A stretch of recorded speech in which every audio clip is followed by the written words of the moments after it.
Hello, folks. Welcome to Telling Tales. It is Thursday night. Yes, it is Thursday. And we are going to be doing some Wicked Ones tonight. So, before we get to that, let me do a quick intro to us at Telling Tales. We do tabletop roleplay streamed here on Twitch. We put it on YouTube afterwards. And we have lots of other stuff that we do. So, Thursday night is this. I think next Thursday we're back doing The Big Wet, a kind of little indie about getting very wet in the future when everything's gone to hell and it rained a lot. It's pretty fun. I think that's probably going to run on off Thursdays of this for a wee while. Wednesdays is Simba Room, which we've been doing for ages and ages, and it's super fun. Go check it out. And Mondays we are playing Bassin at the moment, which is also great. There are one-shots. I think the next one is now scheduled, which is going to be Grok, which I know a little about, other than it's weird and you're supposed to be creative, but it sounds like fun. Yeah, go check it all out. As I said, it's all on YouTube and there's lots of good stuff, tons and tons of content from the past on there, which is great. We have below like all the other links to stuff you want to check out, all social media and bits and bobs, and we have a Patreon for those who wish to support us. We very much appreciate it. But tonight we are playing Wicked Ones. That's all that stupid stuff out the way, and I can actually get to the session. So, Wicked Ones, what is it? Well, we've played a few sessions now, so you probably have seen our previous ones. It's about being awful, and we've done a bit of kind of world building, and now we have a group of horrible, evil, wicked ones ready to mess up said world. The first session was, as I said, creating that kind of little valley. The second session, we've done actually building the dungeon and kind of done a bit of setup ready to raid everything else. And now, yeah, we're more or less ready to descend upon this place. Before we get going, just a quick, at the beginning of the first one, which is now on YouTube, you can check out lines and veils, things we don't want to cover in these sessions. It is kind of, dark, although I think we're playing it a bit slapstick dark, but it's still, horrible things will happen because it is Wicked Ones and evilness. So if you want to check out the things we don't want to cover, go check out that session. And yeah, that is that. Why am I on session 0? There we go. That's much better. Cool. So, very well. Oh yeah, I was going to say as well. This is something which I was wondering about, which I'll just say now. The game has a thing where a lot of the other factions, which we created in session 0, so go check it out if you haven't seen it. They have clocks of things they'd like to do. Clocks are basically things that tick in the background when factions take an action. The game doesn't specifically specify how those clocks move. A lot of them aren't to do with the players. So I'm just going to roll them after every raid session to see if they tick or not, just to have the rest of the world moving. That is unless players interact with those factions. If they interact with those factions, then that may change. Anyway, that's enough of me rambling. Let's bring on some players. So first of all, let's bring on Steve. Steve, who plays Tereth. How you doing, Steve? Hello, I'm fine, thank you. Yeah, good. Doing okay. Do you want to give us a bit of an intro then, and say a bit about, say what's happened in the previous few sessions first of all, from the character's side, that is, anyway. Sure. Yes. So as you say, like first session was mostly setting up the valley. Basically, the party had come across, decided to set up camp in a new lair in some ruins by the lake.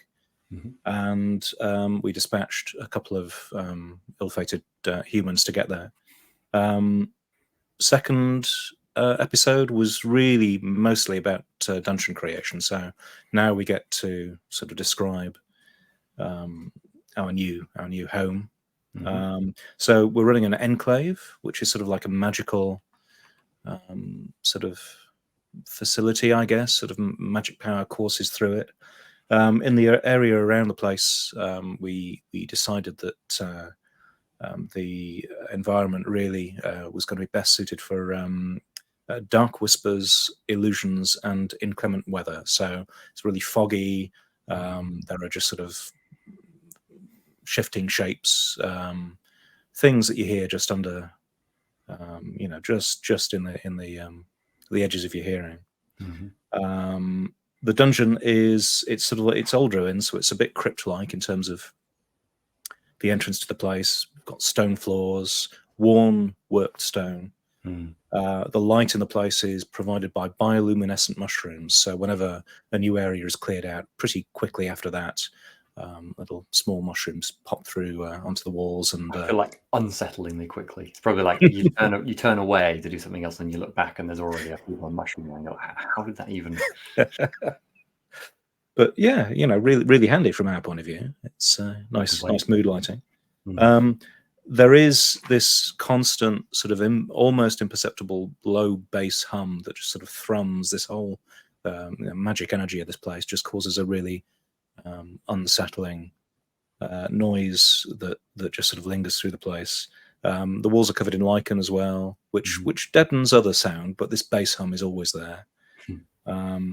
In terms of the hoard, in terms of things that we're looking to recover, magical items and gems, that's Osric's particular, again, this is going to be a place of magic, so we need to hoard those things. Of course. And food, because Slee gets peckish. Yeah. Our imps, our little dungeon helpers, they are both friendly and bitey. If I remember correctly, Slee found that out quite early on. Embarrassingly.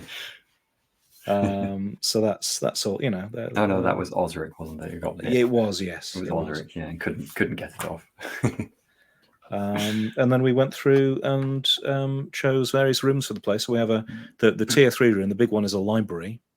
That is, am I right in thinking that's currently unfinished? Because yes, so you cannot use the library yet. You need to acquire books, which is probably going to be a raid. I think all tier 3 rooms always require a raid or some other plot, maybe like a big project to get them fully functional.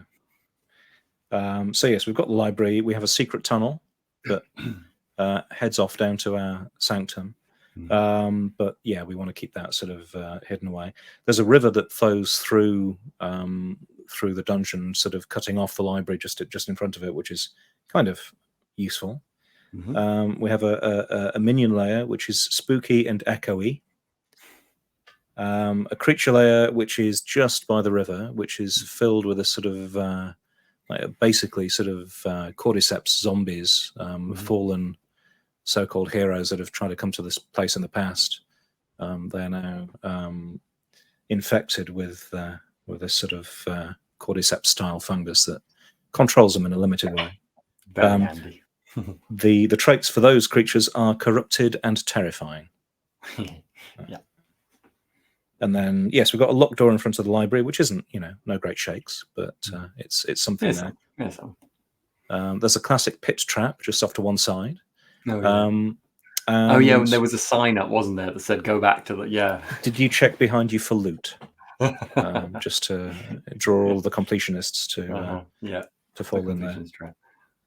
The master plan is we want to turn this valley into the source of liquid blight was what we came up with at the end. So yes, corrupt the tribe of lemmings on the cliff, turn them into undead lemmings that sort of topple into the lake and pollute it that way.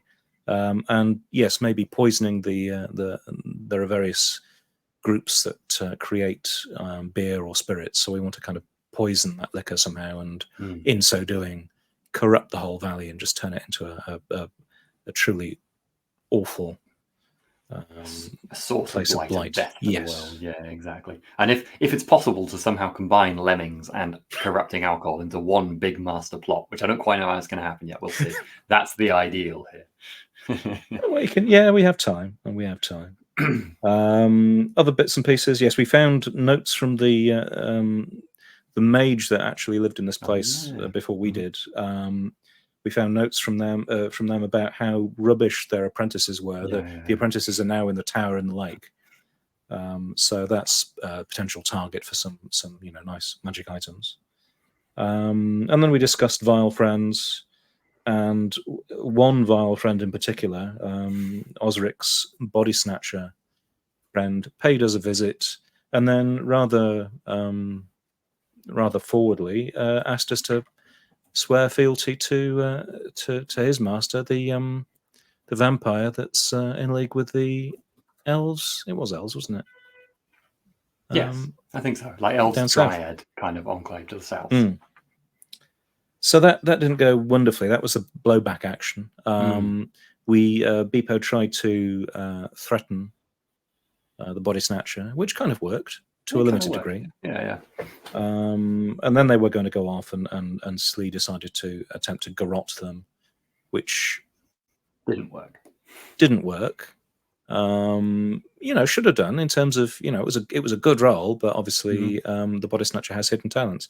But the body snatcher did not expect to receive a faceful of poison, as Slee spat in his face afterwards. So, indeed. So, he did not. Yes, he had not expected that. So yeah, I think that's more or less where we are, isn't it? So yeah, thank you, Steve. That's good stuff. So we put you in an interesting position immediately upon arriving in this valley, perhaps being at odds with a certain other dark creature. Could you give just a 30-second on who Tereth is as well, and maybe what they're thinking at the moment? Oh yes. So yes, Tereth is a demon conniver. Yes, he's tries to control things through manipulation and speech. He wears a hooded cloak and a mask that has a faint smile on it that looks more unsettling the longer you look at it. And tries to sort of cover himself, hide himself away, remain undetected, and try to influence things. Yes, through powers of speech and so on. Cool, good stuff. Thank you. Okay, next we'll bring on Sam then. Sam, who plays Osric. Hey Sam, how you doing? Hello, pretty good. Decided to do horrible things to people. Yeah, me too. Although, am I doing horrible things by playing the world? I don't know. Probably. There's definitely horrible things that I'm doing in the world too. Why don't you tell us about Osric and what they're thinking at the moment? Osric is a demon, kind of magic necromancy type demon. I think he's excited. He's probably very happy that we've ended up in an enclave. There's a library here, which is, should feed into what he wants, which is more kind of occult, mystical power. And the first thing that they found is about wizards that seem kind of shitty, and that we can maybe take their magical stuff. It's like everything's coming up Osric as far as he's concerned. It's he seems to be going good so far. Perfect. New name, Shitty Wizards. Got it. I'm officially changing on the spreadsheet. I think it's appropriate. Yeah, it's pretty appropriate. What we've read so far. Cool, thank you. Good. We'll bring on John then. John, who plays Slee, the aforementioned hungry snake. How's Slee? It's as always hungry. Do you want to describe a bit about what I suppose what Slee is as well as who they are? Slee is a shadow who is like a sneaky, roguey sort of person. They're a Slisek, so they're a snake person. I almost made a Sneeple joke, but I went into it from the wrong direction, so let's move past that. Slee is slightly underwhelmed by the discovery of the library, but is assuming that possibly Tereth and Osric might find more use out of them, but is disappointed there isn't immediately anything to eat in this dungeon. Can't eat they books. have tried to eat the glowing mushrooms. They do not taste good. I can imagine. I love that the glowing mushrooms seem to have already infected other beings who have tried to get in the dungeon. You're just there as we already discussed, the wicked ones are clearly far too corrupt for these mushrooms to be interested in you. Cool. Let's bring on Chris, our final player who plays Beepo. Why don't you just describe Beepo a bit for us, Chris, and how are they doing? So Beepo's kind of a small, red-fleshed and entirely unhinged kobold who brandishes a stick purportedly blessed by the goddess of knowledge, Malawi. And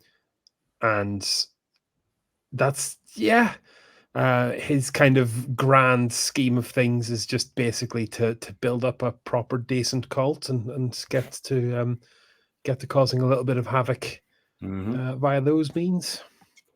As you do. Perfect. Thank you, folks. So, I did it out of order. There. Now I've got the bit to talk about the clocks, but I've already talked about how I'm going to do clocks in this game, so I hope you're all happy. Now, we've already done dungeon because you covered it absolutely perfectly there, Steve. I think you covered literally everything. Yeah, friendly, bitey imps. I love how I've also got small, blue, adorable, and wet for what the imps are like. They've just been squelching around, biting people this whole time. So okay, so XP. We are at XP now. Cool. Okay, so my book should be at the right location. Yes. Wicked XP. So there's 3 different ways you get XP in this game: Wicked, Reckless, and Practice. We've kind of been ticking off Practice as it goes, so we won't worry about that one now. That's when you use a skill that you have no points in.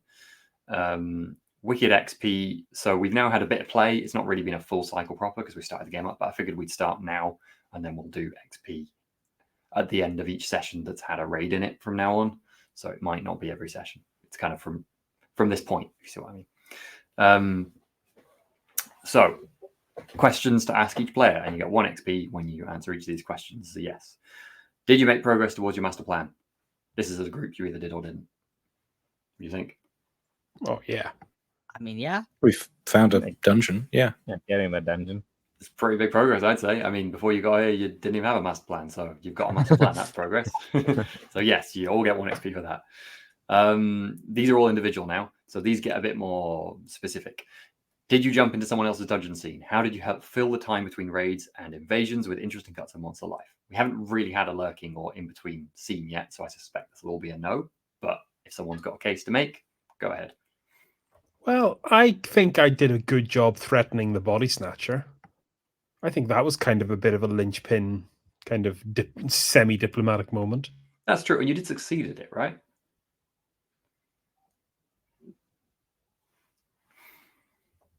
Yeah, go on then. I'll give you that. Can Slee get one for spitting poison? Because that was a glorious moment. Oh, you're right. That did make me laugh. Go on then. For making me laugh. This is the thing. It's not just about your characters. This is about building the flavor of the dungeon. Anything cool that's going in the dungeon. It can be your minions. It can just be the world of the dungeon. Roleplay the mushrooms, for gosh sake. It's cool things that you've brought to the dungeon environment. That's what that XP is for. Now, this is about your characters. How did you act like a monster? How did your actions reflect the fact that you're a monster, not a human? Can you think of ways specifically in which you have acted as such? I ate a guy whole who may or may not have still been alive at the time. That was the first one in my mind. Yeah, you can get an XP for that. These are objectives, by the way, for you to aim for in future. Tenuously. But you failed to kick off an adorable imp. It's the thought that counts. No, you weren't monstrous. You were puny. That's the problem. Savage. So I did opt to take my derangement outside and went for a good old wallow in the mud. I think that's yeah, that was pretty. I would say that counts because that was totally deranged and utterly inhuman. Yes, I agree. Anyone got anything else? We haven't had a lot of play, to be fair. So I'm still warming up. Yeah, no, fair. I think this is going to be a no for everyone. Use gear or supply in creative ways. I don't think anyone's used gear or supply at all yet. Oh, your garrote, I suppose, John, but you've used your garrote for the purpose intended, so I wouldn't say creative in that context. My poison is technically part of my supply, but we've already given you an XP for that. I did, yeah. Cool. Okay, that's good. And then reckless XP is basically when you get injured. So, or you go feral. So if you run out of stress, I think is when you go feral, isn't it? So basically, when bad stuff happens to your character, you gain a tick in the reckless XP thing. You clear it and place another action dot. We'll read that later. No one's done that, so we don't need to worry about that now. So that, I think, is all done on XP. Perfect. So I'm going to get my cheat sheets ready because now we start to get into the meat of the game. We have just done a blowback from dungeon creation. We're a little bit out of order because we only just started the game. So the cycle of play goes lurking, calamity, raiding, blowback. Effectively, the game starts at raiding when you take the dungeon, which is where we started. But there's a big old gap when you're making the dungeon, which is meant to be like months. That's kind of what the game says. So otherwise, there's been a bit of a downtime thing. But blowback has happened, which was the vampire confronting you, or vampire's minion. Now we're going to play out the lurking phase. So I don't know if this is relevant, but some people might need to. Recovery is the first step. So at the beginning of each lurking phase, the following happens. All stress is cleared if you have any. Any shock, which I don't think you will have, is cleared. Bloody, which you won't have. And no one's used any supply. None of the defenses have been tripped because we weren't attacked. Once per cycle, abilities, items, and rooms refresh. I don't know if any of those were used, but they might have been. And if we had an empty creature lair, it fills itself automatically. Once a time. So if you have like 3 creature lairs and you've lost 2 of them, you only get 1 in that phase, if you see what I mean. So you don't necessarily get all of them immediately. Loot rolls. So again, I'm up to be a debate here. Do you think you've got any loot? There was the people you attacked in the raid to the place. I'm not sure if there was much of anything there. A loot is basically if you at any point went out of your way to grab cool, shiny stuff. Don't feel like we did in this. No. Okay, we'll move on from that. That's fine. It makes sense at this point. Because you haven't even done any dungeon, tier of stuff yet, so it makes sense.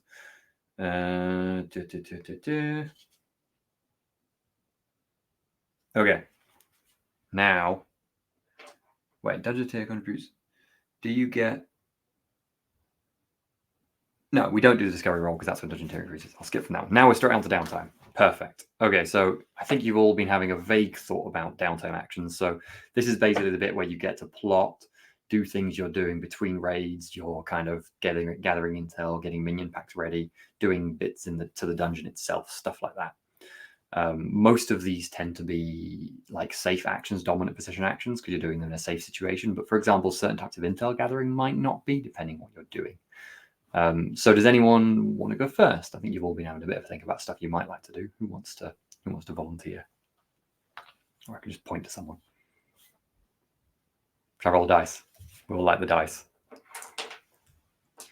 You beat the dice. It's all good. I was going to say I had an idea to go to my vile friend, who is a gnome trader at the river crossing. Mm-hmm. Yep. And first of all, do my usual swapping a supply of poison for the exotic meats that we often trade, but also try and trick them into providing information about the vampire. Ooh, okay. I like it. So the gnomes are neutral, but you already have a vile friend there, so I'm going to skip over the whole language barrier. You definitely can communicate with them without having Terrace. But do any of the other players think they want to come on this? Because I can't see why you can't join each other on downtime actions. This seems like Terrace sort of deal, for example, doing talkie, but maybe not.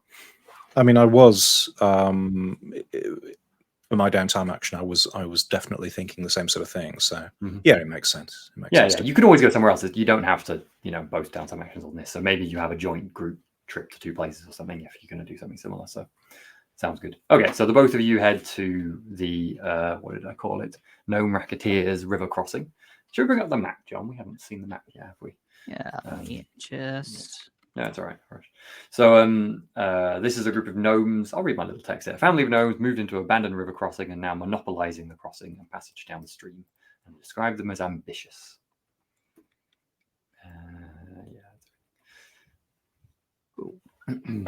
So they are kind of southeast. They're at that river crossing there, just above the flags that are on the cliffside.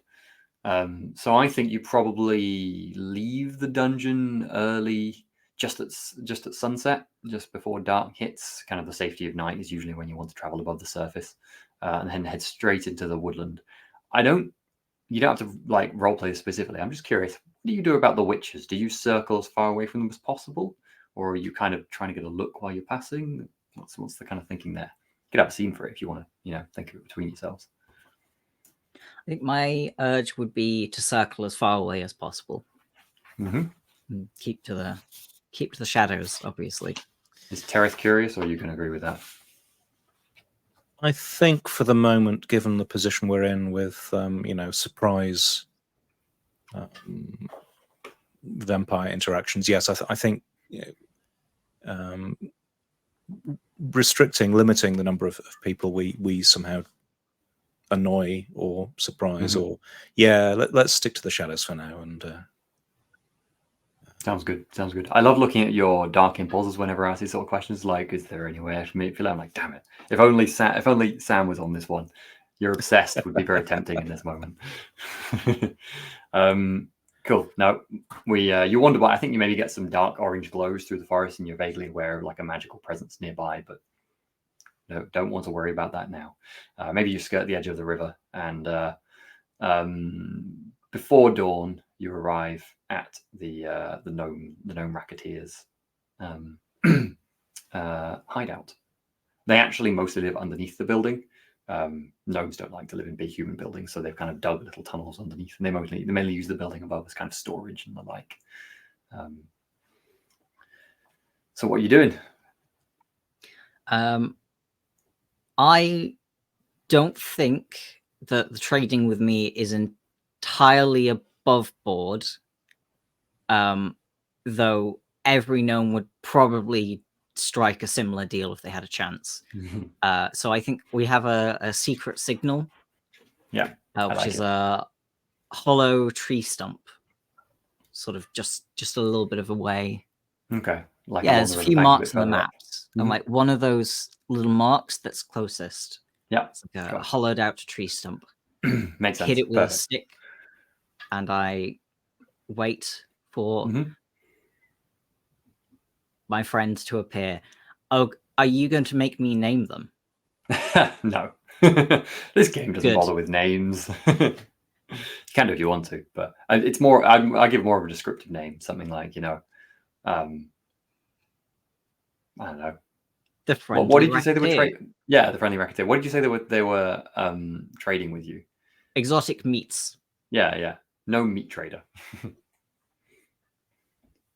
No butcher. That's fun. In exchange for poison. So I don't think meat is their only racket. Well, maybe there's another gnome who does poison that they're stealing the stash from. Maybe. Yes. So you after maybe 15 minutes or so waiting, maybe you're getting a bit impatient, Terrace. You're like, oh, what are we actually doing here? Can't we just go and find out what's going on? You start to hear a quiet squeaking sound nearby.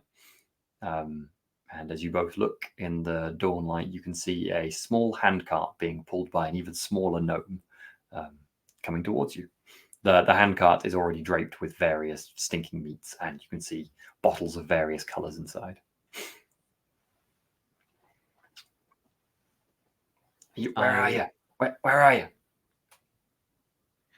I, not keeping to the shadows, approach the cart, rubbing my grubby, scaly little hands together.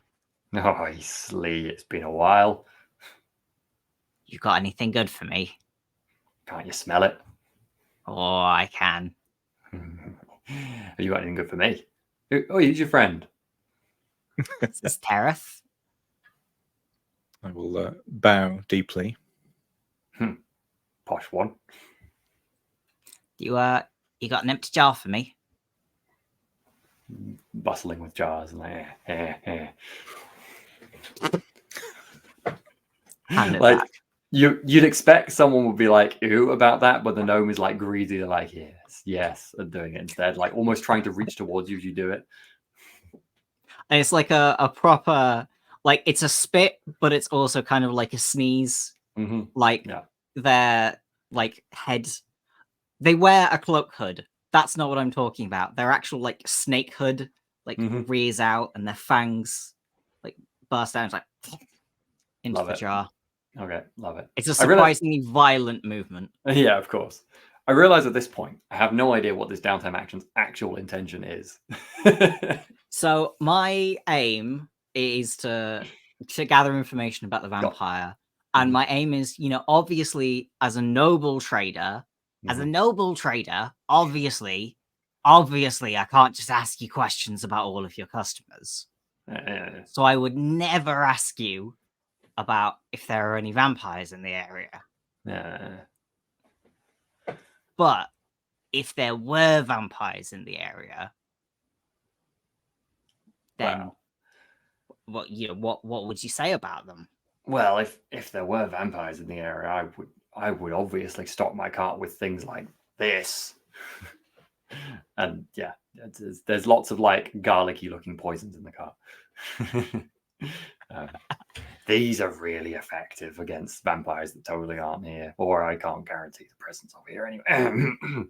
Yeah, they're. I think they're to the west of here. You see that?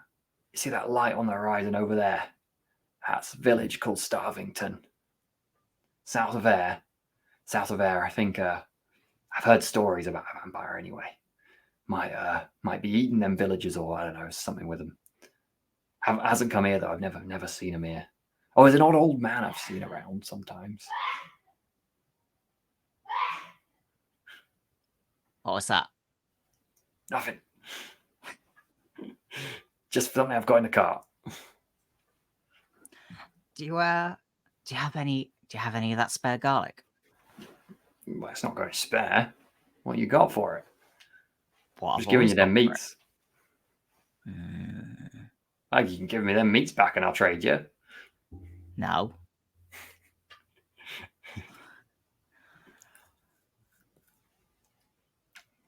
I'm going to try a trick, I guess, and try and convince him that I've been severely underrepresenting the value of my poison and that it is proven incredibly effective against the vampire's servants, who aren't vampires, so garlic won't work. But this stuff, get it right in their face. Okay. I feel like I don't feel like you got a particularly good shot at this, because I think this character already knows you and knows that this is the sort of tricky thing That's true. you would try and do. And also, it seems a bit of a fraught thing to do when you're like, I've always been trading at this price, and now I want another thing. I'm going to say it's worth more than it is. Well, the market's just developed, hasn't it? Go for it, though. But I am going to put you in a dire position. Oh, no. No, sorry. Weak effect. Default position, weak effect. Oh, that's double ones. So, yeah, well, at your default position, nothing terrible happens or anything. I think basically the gnome, the effect of this is going to be the gnome just chuckles and starts walking off. You're not going to be able to get anything else out of them. But you can still trade with them later. Am I okay if they're sort of starting to walk off? I think Tarath might sort of attempt to move in, and how I would put my sort of hand on their shoulder usually, but gnome, it's small, isn't it? You can still put a hand on your shoulder. It's just low down. Well, I'll attempt to sort of finesse that into a sort of a vaguely welcoming sort of conspirational, you know. They definitely draw their small jagged knife at you. Not like, right at your neck or anything. We're just like, oh. Okay. Slight head tilt. Again, mask with slight smile remains in place. I'll pull my hand back and say, oh, please, no offense. I was just thinking you're clearly widely traveled. And this village, this place named Starvington, they can't enjoy having living so close to a vampire. Why on earth don't they stand up and take action? Surely they. What's preventing them from rising up and dealing with this threat to them head on? The knife drops and the gnome looks at you warily. I'd like you to make a roll, because it's not your downtime action. So to gain extra information, whatever roll you think is best for this. Oh, it would have to be banter, I think. Yeah, that's fair. Which is 3 dice. I think you've got default. You've got a fair chance of this. Okay, well, I rolled a 2, a 4, and a 5, so mixed. 5 mixed. Cool. Okay, so you get the information you want, but something extra, slightly bad happens. So the gnome looks at you and goes, "Yeah, well, I don't know much about them, but I've heard they're starving. They don't have much there. They're under the thumb of someone in the woods. I don't know, and they've got creatures in other places murdering them and all sorts. But they're not in a good way. They can't deal with a vampire, can they?" Well, flaming torches, pitchforks, that always makes things rather more interesting. Well, sure. I mean, it's not. Look, they're humans. I don't know what they want to do. Their business. If you don't mind, I'm gonna. Can you think of something that's a mixed? What's a negative of this? Slight.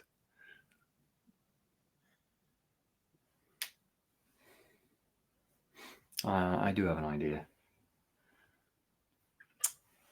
I think he's also going to tell you.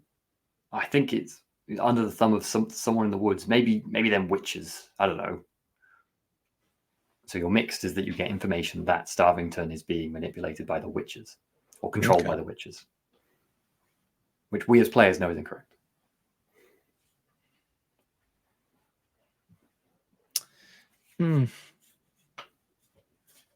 Oh, useful to know. Yes, perhaps if their fortunes change, they might feel more strengthened, and perhaps they will throw themselves against the vampire, and who will prevail? I suppose we will see in time. Yeah, wheeling cart away, squeaking, just like. I think you probably hear the gnome mutter. That one scares me as he goes off.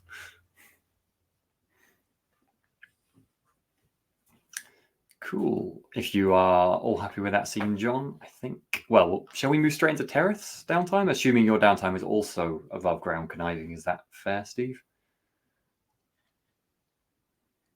I suppose so. You don't have to. If you had other ideas, sorry, I just thought it would. If it was, it would work well. Give me a moment. If you. Yeah, cool. We can come back to the dungeon. Yeah, that's all good. We shall assume Slee and Tereth are still out. Osric, Beepo, you now have a sanctum at the bottom of the dungeon in which you are hanging out. It's very comfy. Actually, I'm curious. What do you think your rooms are like in this sanctum? What do you think Osric's room is like? I guess it would be like carved out of dirt and stone, like everyone else's room is, but probably is adorned with kind of vaguely gothic looking, a bit like like an edgy teenager's I love it. room when they're a kid, like lot of like gothic things, random pendants that look like they could be magical but almost certainly not. Just like random things hanging just around. Like crystals that are really not valuable, just there, like in pride of place. Yeah, like some skull of like an animal somewhere that's just like just a random skull, doesn't do anything. Bit of atmosphere. Just at the head of the bed. Perfect. What's Beepo's room like, Chris?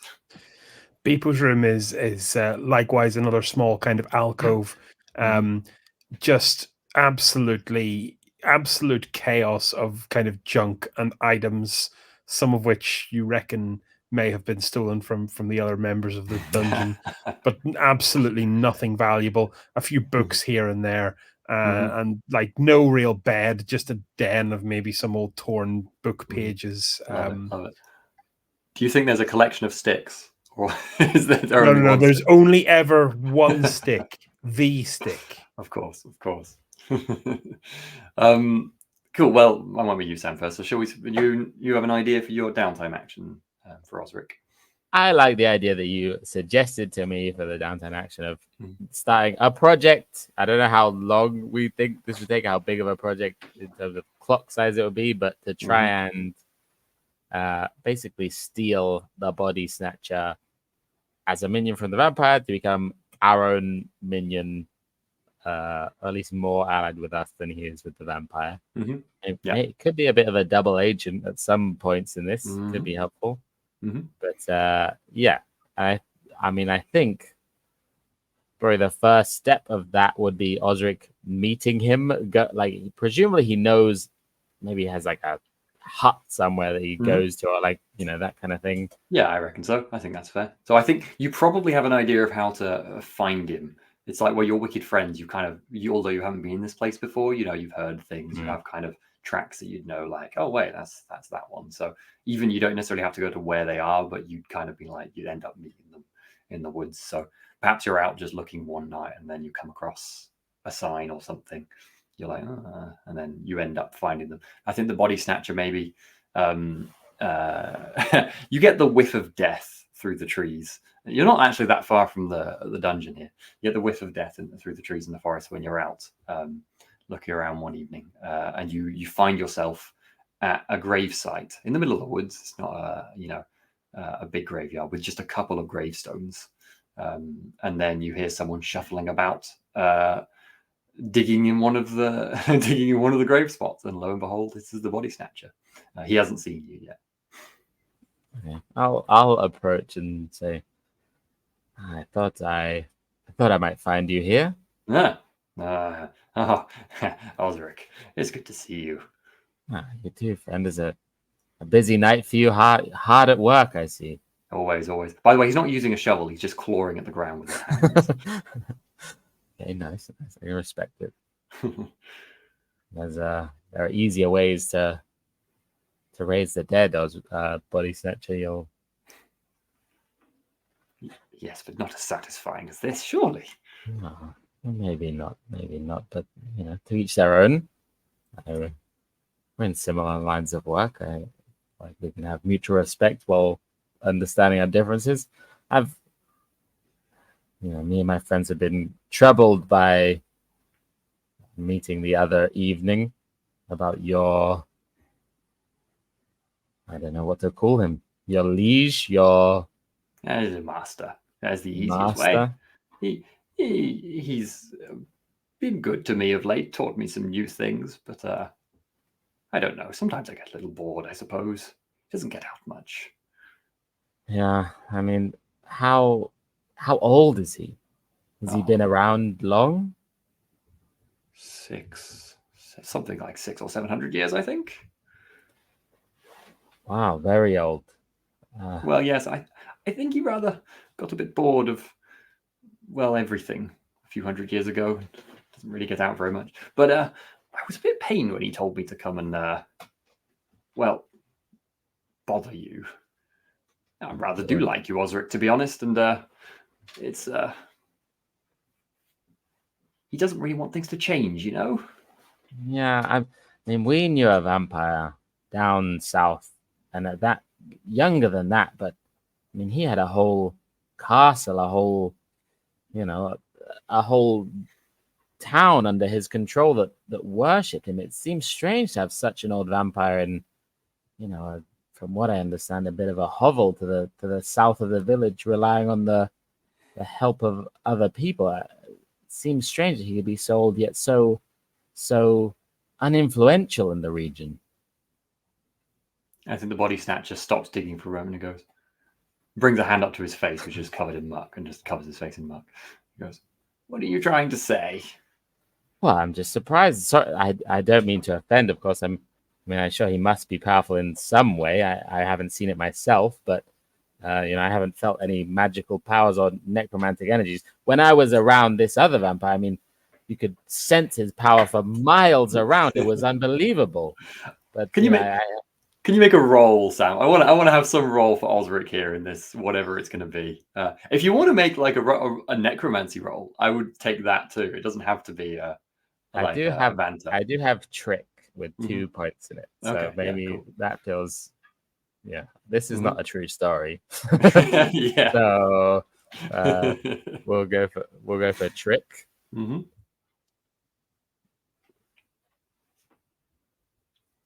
Okay, that's 2 5s. Mm-hmm. So that is a mixed. Okay, so you're basically trying to tell him this story. I think he's nodding along. I'm kind of going, I have been a bit disappointed. Are you trying to offer me something? I get the impression. Well, I've just seen how capable you are. How I feel like this vampire's influence in the valley is really nearly all down to you. If it wasn't for you, he barely. What effect would he have on anybody? What would he do, really? Please, Osric, I'm not a stupid man. I get the impression you want me to abandon my master, and I presume you want me to join you then. Well, who wouldn't? I'd be crazy not to want that. You're an incredibly capable, powerful man. I would, of course, love it if you would work with. Not that I would ever suggest such a thing, but of course, I would be a fool not to want to have you working alongside us. Osric, I don't know if I've actually ever seen you raise the dead before. Osric is gonna immediately cast a spell to raise. We're in a cemetery. Yeah, perfect. Given you're in a graveyard, I will happily let you take it straight to tier 2. That seems logical to me, without prep. So you can do any tier 2. I mean, a tier 2 spell in this context is just a more powerful spell. So a tier 1 will be raising a single zombie, whereas a tier 2 will be raising a group of skeletons or something. I'm gonna raise the skeleton that he's digging up, and any others in the vicinity. Yeah, any others you can get. Got it. Go for it. So I'm gonna use my overload, which gives me a +1 dice when I go hard, which I think I can't resist any consequences. But I get a +1 dice when I go hard. So I get minus position but plus effect. Okay, cool. So you're in a dire position but strong effect if it all works. You better hope this goes well. Yeah, I think I would get -1 dice, which would take me up to 2 because it's a tier 2 spell. I think that's how it works. But I get +1 for this ability, so it's 3. Yeah, that makes sense. If you want, you could also spend a dark art to get more dice, but you do not have to. Okay. I think I will. I'll go with 3. But how many do I take? 1 stress? I know I have to take stress for doing spells. When you do a magical, it's take 1 stress. Yeah. Okay, I'll take my stress. I got a 6. 3, 6, 5. Amazing. Yeah. Okay. Well, in the interest of player info, a success was going to immediately recruit this guy for you. A critical was going to immediately recruit him and give you info about the vampire. A mixed was going to tick half of a clock effectively, and a failure would mean he attacks you. In my book, I mean, discuss. How do you describe the process of raising the dead around you? Words? Is it all physical? What's going on? Osric has kind of a staff, so maybe he sort of no words, but he's gonna probably like ham it up a little, like act it up a little bit, and get these skeletons to burrow dramatically out of their graves. Amazing. Focus on drama rather than speed for sure. Yeah. Perfect. Amazing. Okay. This one of the skeletons is basically directly underneath the body snatch, so he's like, oh, and then he almost like falls over and just watches the skeleton. Right, it's like perfect. It goes like that in front of him, like upright, and he's just like, oh, mighty necromancy. And then he's just like looking around and just like, yes. Oh, I haven't seen the dead rise in weeks. And then he looks over to Osric and goes, I will follow you, master. We can do great things together. Of that, I have no doubt. This valley will be ours. The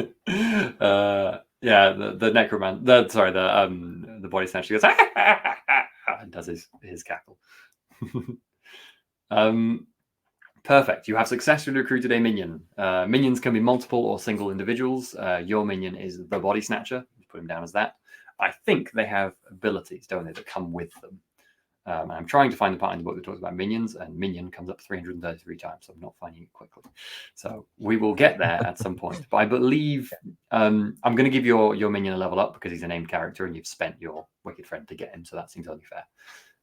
I think it was adept was the thing that I was thinking of giving your minion, but I need to find the minion section. I will let someone find the minion section for me, and we will move on to Chris's downtime action while that is hunted for, and we can sort that out afterwards. That's all right, Sam. Yep, perfect. Chris, have you got an idea what people want to do in downtime?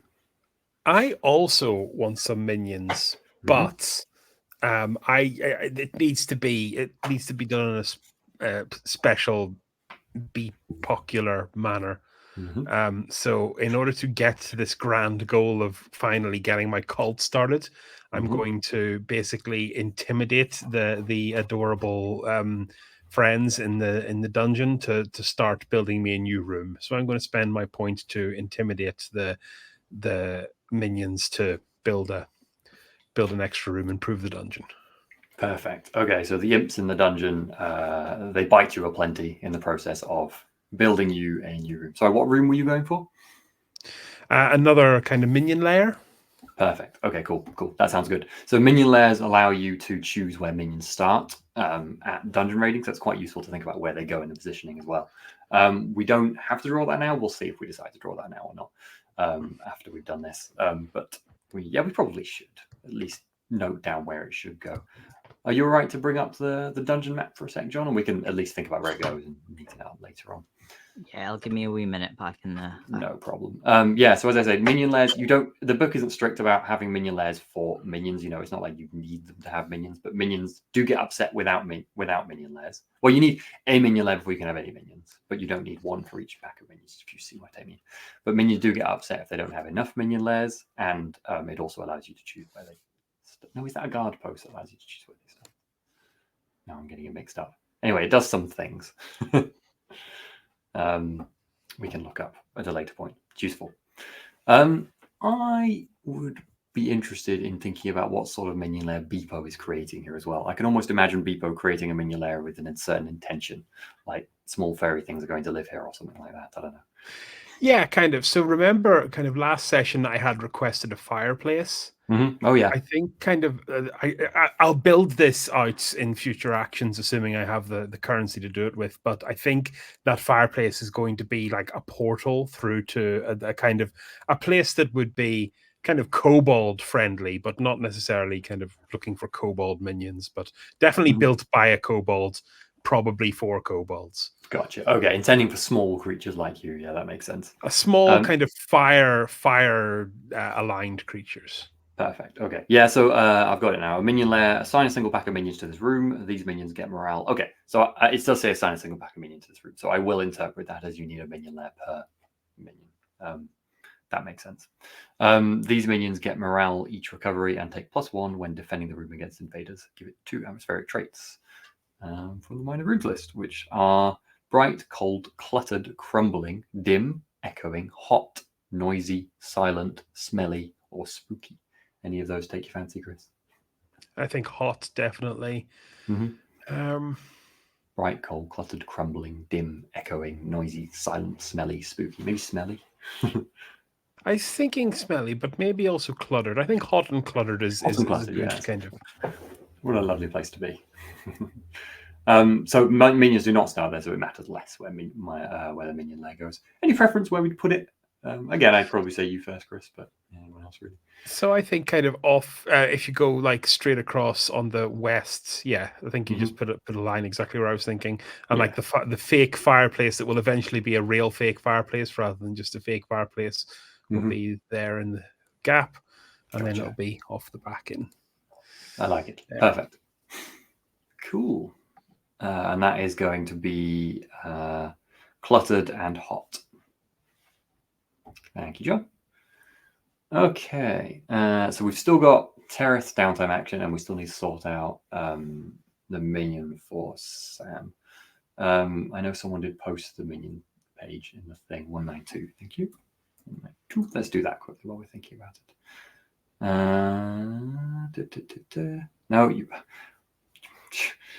I should have thought about that. Don't put 192 in the search box. Put 192 in the page number box. Otherwise, it's just going to find 192, the number in this document.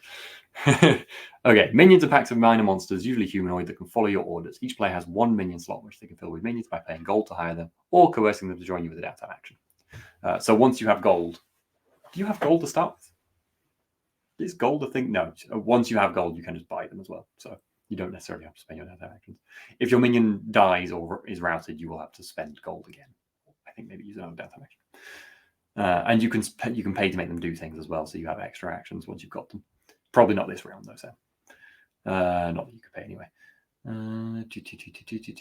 Minions are like weaker versions of wicked ones. Minions have a primary action roll, which is 2 dice, and 2 secondary actions. So yeah, blah blah blah blah blah. We can skip all this. They do have a thing called morale, which is a bit like your dark arts, which you can use to spend on things. So yours will have. Does it say how much morale they start with? Probably somewhere. I have a slot on my character. Oh, morale is just ticked or not ticked. So, Yeah, it's just yeah. You have a morale because they have a room. Otherwise, you wouldn't be able to spend it. So that gives you you can spend that to get an extra dice on a roll with them. Okay, nice. So minions come in packs. Blah blah blah. Sorry, folks. There's always bits of reading stuff like this. So you choose a job which creates a core concept. So it's just some example jobs. I feel like your body snatcher's job is probably body snatcher, right? Because that is a job. It makes sense to me. Mm-hmm. Cool.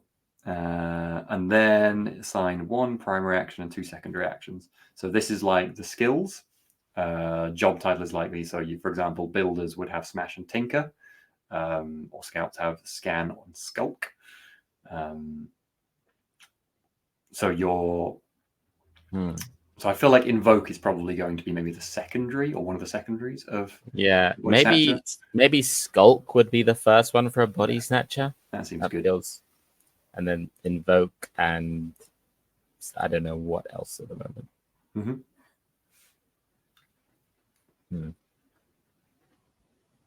I don't know. Maybe scan. He's gonna find people to snatch. Yeah, that sounds good. Yeah. So maybe scan, skulk, and evoke. Yep. Perfect. And the primary action gets 2 dice rolled, and the secondary gets 1. That's how it works. So I think you can take them on the thing or somewhere. Your minions need a dark impulse. The examples here are addicted, aggressive, disloyal, greedy, impatient, lazy, moody, or superstitious. I mean, given that I just stole him, I feel like disloyal is maybe fine by me. Literally, just in one scene, made him abandon his master of potentially hundreds of years. The other way you gain minions is buying them, so it's not exactly like minions are ever likely to be exceptionally loyal. But I see what you mean. The scene was him being disloyal to his previous master. That's fair. So I'm going to give you 1 free upgrade decided because you've spent your vile friend to get him. And I was going to say adept, but I think I'm actually going to give you fluent because he is a human, even though he's not really much human anymore. Right. So he does speak the light tongue. Okay, nice. But with a strong accent, presumably, a Transylvanian accent or something. Not what cool. Okay, that's your minion done. Perfect. So we'll go back to Steve and your downtime action for Terra. Okay.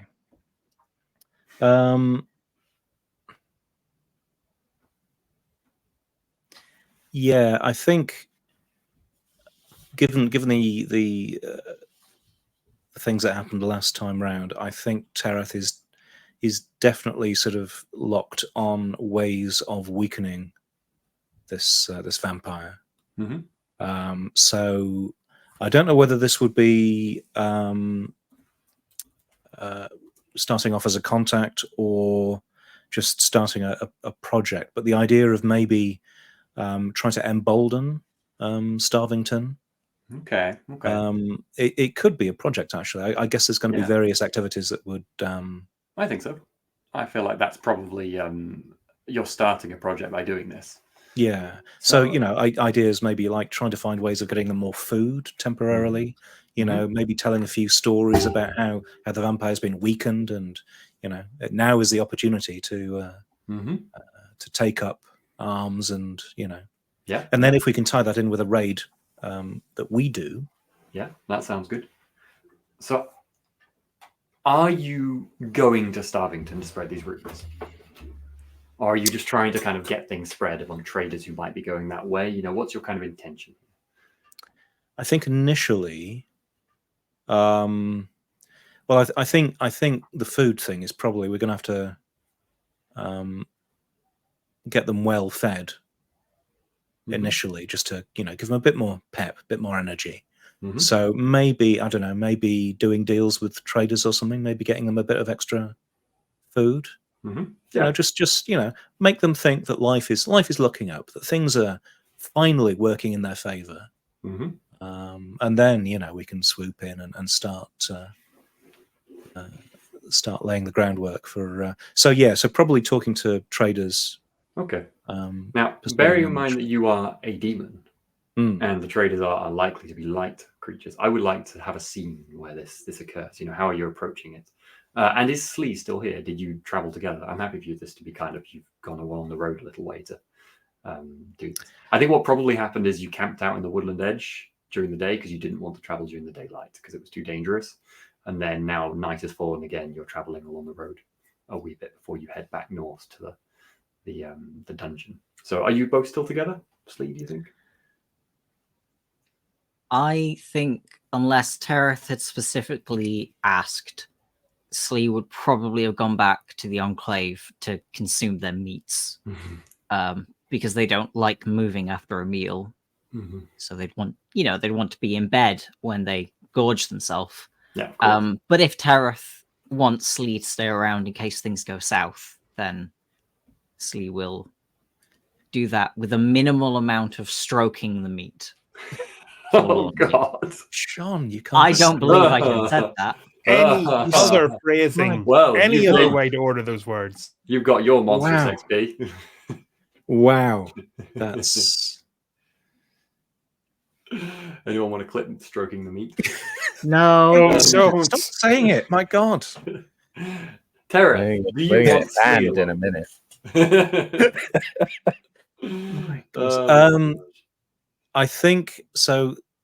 Here's the thing. I think Tereth has a slight chance of not being detected as a demon, wandering around. I see. Yeah.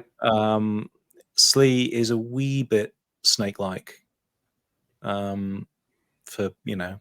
Yes. So perhaps are you trying to walk the roads a bit confidently, a bit like, I am a person. You're about the right size and shape. If people don't look too close, you're hoping to not be mistaken. Whereas Slee sort of slithers, so there's not really not so easy for Slee. Is that I have legs. Yeah, no, but you're kind of slithery in your movement nonetheless. How dare you? Also, I think the Slisek are like 9 feet tall. They're really skinny and long, aren't they? It looked like that anyway. Sounds possible. If you ask Slee how tall they are, they definitely say around 9 feet, regardless of whether it's 10. Maybe. Yeah. So tall. Oh my God. Wow. Yeah. Okay, so it sounds like Slee head back. Tereth, you've walked alone. Yeah. Yes, you're right. I'd definitely sort of try to strike an air of confidence. Okay, I like it. Cool. Okay, and then it's kind of it's dark when you're walking the road. Maybe it's evening again. Maybe you're deliberately out when the last of the traders are still on the road, so the sun's just on the borderline of setting. They're hoping to get to Starvington by nightfall. And you see a small group up ahead that look like one of the wheels has come off their caravan, and they're trying to fix it, and they're waiting under there's a lantern on the road. They appear to be human, maybe wine merchants. It's a bit difficult to tell from a distance, but that's your guess. Okay. And you can understand what they're saying. They're just bemoaning the build of the cart and the grumpy ox who's pulling it and other things. Cold nights, that sort of thing. I realise okay, yes. I have nothing to pay them with, so this is where, okay, it's fine, I'm sure. I will, yes, I'll sort of head closer, sort of look at the way that they're attempting to fix the wheel. And maybe, what skills have I got? Skulk, banter. Yeah, no tinker or smash. I mean, your dark impulse is big mouth, right? So I think you could maybe to play off that. Not that you're having to use your dark impulse at the moment, but to play off that, maybe you are. I think, like, going to lie to them. You're going to make up a story that's something that they might want to hear, or something like that. That would be where I was thinking, but it's up to you if you want another idea. Yeah. I think I'll sort of head towards them and make some comment about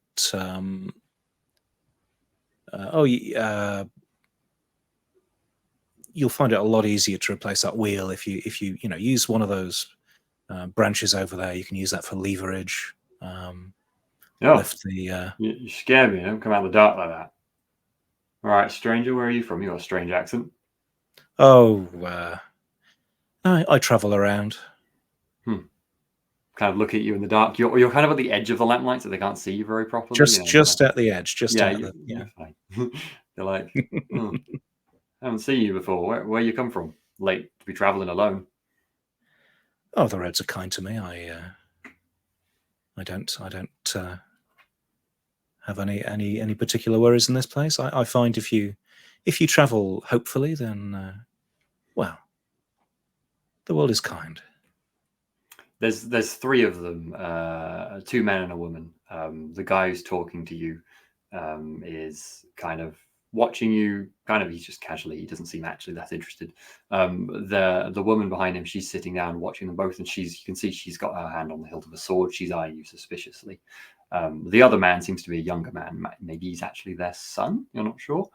He's looks like he might be a teenager. He's kind of doing what you suggested with a stick, trying to jam into the wheel. He didn't really seem to know what you were talking about, though, so he's just currently jamming the wheel with a stick. Okay. Yes, where are we at? Yes, the world. Yeah, the world is responds to your actions. I find so. If you put out kindness into the world, then kindness can come back and repay you. It's yes, I think. How did you? Yeah, that wheel. It seems.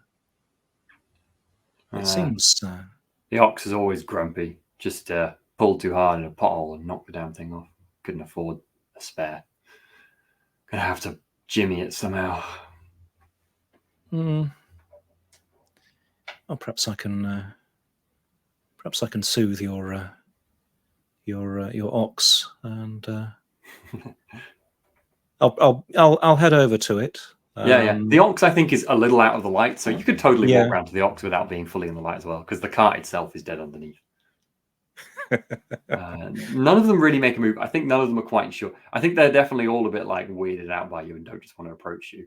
That's fine. The man is most comfortable. He kind of walks around a bit just to watch what you're doing. I will go towards the ox and just sort of, act soothingly. I'll lean in and whisper to the ox. I've no idea whether this will work, but it's worth a go. Improv RPGs. Yeah. And I'll sort of, lean close and with a calm expression and calm manner, I will say,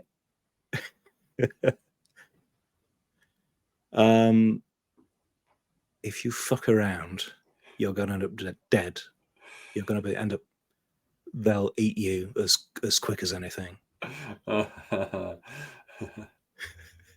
love it.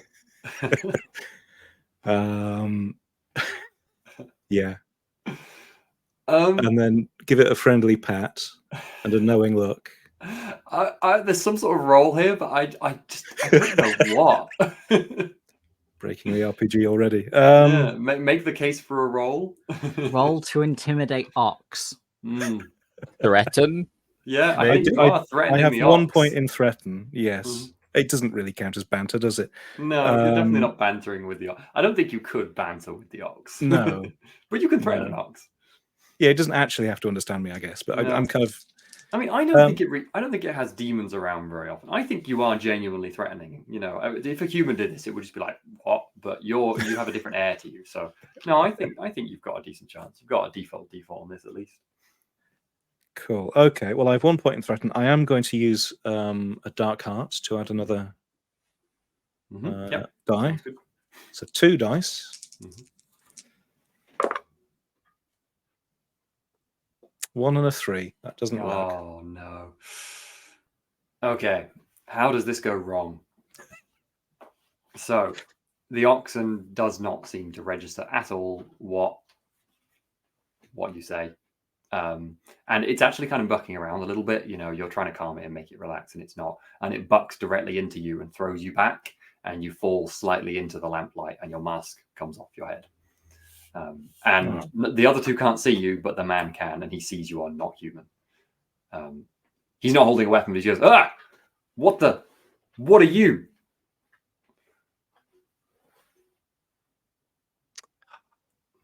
This is kind of a bust, isn't it? I think I will actually smile. So slightly wider than the mask smile. That's a good point. Yeah, you can resist. I always forget to offer it because I'm so used to standard methods of roleplay. So you can spend a stress to try and resist those effects using one of your skills. And we should say when you resist, you always succeed. It's just the level of success affects how much stress and how well you succeed it. Yeah, I do also have the defenses. One of my my main defense at the moment is against detection. Oh, yeah. No, this would be detection, to be fair. So you could use that once but this would also affect your raid because it doesn't come back until you're lurking. So if you want to use it now, you can't use it again for the raid.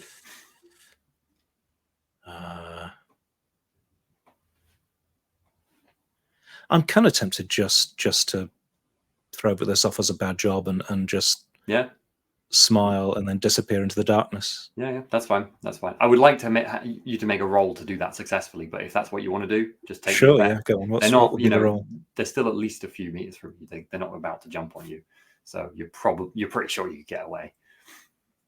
If you want to, you know, skulk or just run, it's up to you. Which roll is better for you? Skulk is 1 dice. What would run be? I presume that would be skulk is seems reasonable from my point. Yeah, that's fair. Cool, go for it. And I get a 5. 5, yes. So you succeed at skulking away. I should actually follow the rules for the consequences, shouldn't I? But I was going to say, I should have said, well, I had it in my head beforehand. Given your position in this, you were indominant because you're already near the edge of the dark. There's only a few of them. It's pretty easy for you to get away. So annoying. Lose dominant position. That doesn't matter. Consequences, you lose your dominant position, scene over. It's no effect. You can get away. You skulk off into the darkness. You hear them nattering like, that wasn't human. What was it then? I've never seen anything like that before. The woman just goes, creature of the darkness. Think of it no more. We need to get out of here now. Well, at least I've terrified them a bit, you know. Yeah. Maybe there'll be stories in the tavern tonight. That'll be satisfying. But sadly, a bust on the persuading the village folk. You head back. You might even beat Slee back at this rate because Slee's weighed down by all those meats. I think that's more or less us done with the downtimes, but I do want to hear what Slee and Terra's rooms are like. Slee, what's your room like? Your alcove in the sanctum. Slee's room sort of resembles more of a burrow in that it's quite a low roof and quite enclosed. But other than that, it's not particularly well lit. They keep chipping the mushrooms off the wall and throwing them out. But there's soft furnishings. There's drapes around. It's a nice soft little burrow. Even if they do sort of have to keep replacing some of the soft furnishings because they just soak but through it's with most of the meats, they are dried or in some way cured, so it's not too bad. But other than that, it's a very nice place to have very long naps. Yeah, I can imagine. Slee likes long naps. And Tereth, what do you think your den is like? Fairly plain. I think there'll be, somewhere to sleep. On what passes for a table, there'll be, maybe a few sort of coins there, some playing cards, maybe a checkers board or something like that, to hook into the whole gambling thing. Yeah. But I think, like along one side of the room, there are going to be a few like the hooks for different sets of clothes, things like that. But yes, different masks. I think I'm going to branch out, and there are going to be a series of masks with nice. different expressions. So there'll be like well, certainly one is going to be absolutely furious. One will be threatening. I'll come up with more, but yes, just a series of masks for. It's amazing. I love it. Cool. So I think we are there for the lurking phase. So guess what's next? It's Calamity. What could go wrong? Now, Calamity. Dungeons are messy conglomerations of minions pressed into service, creatures layering in their confines in a maze of tunnels throughout. They're filled with traps and tricks in a hazardous fashion. Things are bound to go wrong eventually. After each lurking phase, the GM rolls to see if a dungeon managed to avoid any calamity during the phase. The number of dice rolled is determined by the amount of grumbling coming from the denizens of your dungeon. Now, your dungeon is new and you have few denizens. In fact, there's only you and a body snatcher for now. So I think you've got the maximum chance of things going... Minimum chance of things going bad. Maximum chance of no bad. So you get 3 dice on your calamity roll in this one. Do I like mushroom guys and monster guy? Do they not count? They are part of this, but okay. I mean, but they're also new, so they have no. Yeah, exactly. It was kind of a new arrival thing. Yeah, sure. I mean, if for example you'd had a raid where they got messed up, maybe there would be negative effect from them. But you just found them. They're not really grumbling. Dungeon honeymoon period. I mean, they probably constantly grumble because I think they're kind of alive because that's how Quadriceps works. So awful noises coming from them all the time, but never quite the sort of grumbling that's really bothersome. Actually, it's probably a nice grumbling. Anyway, 3 dice. 6. Success. Your minions gain morale and join the next raid for free.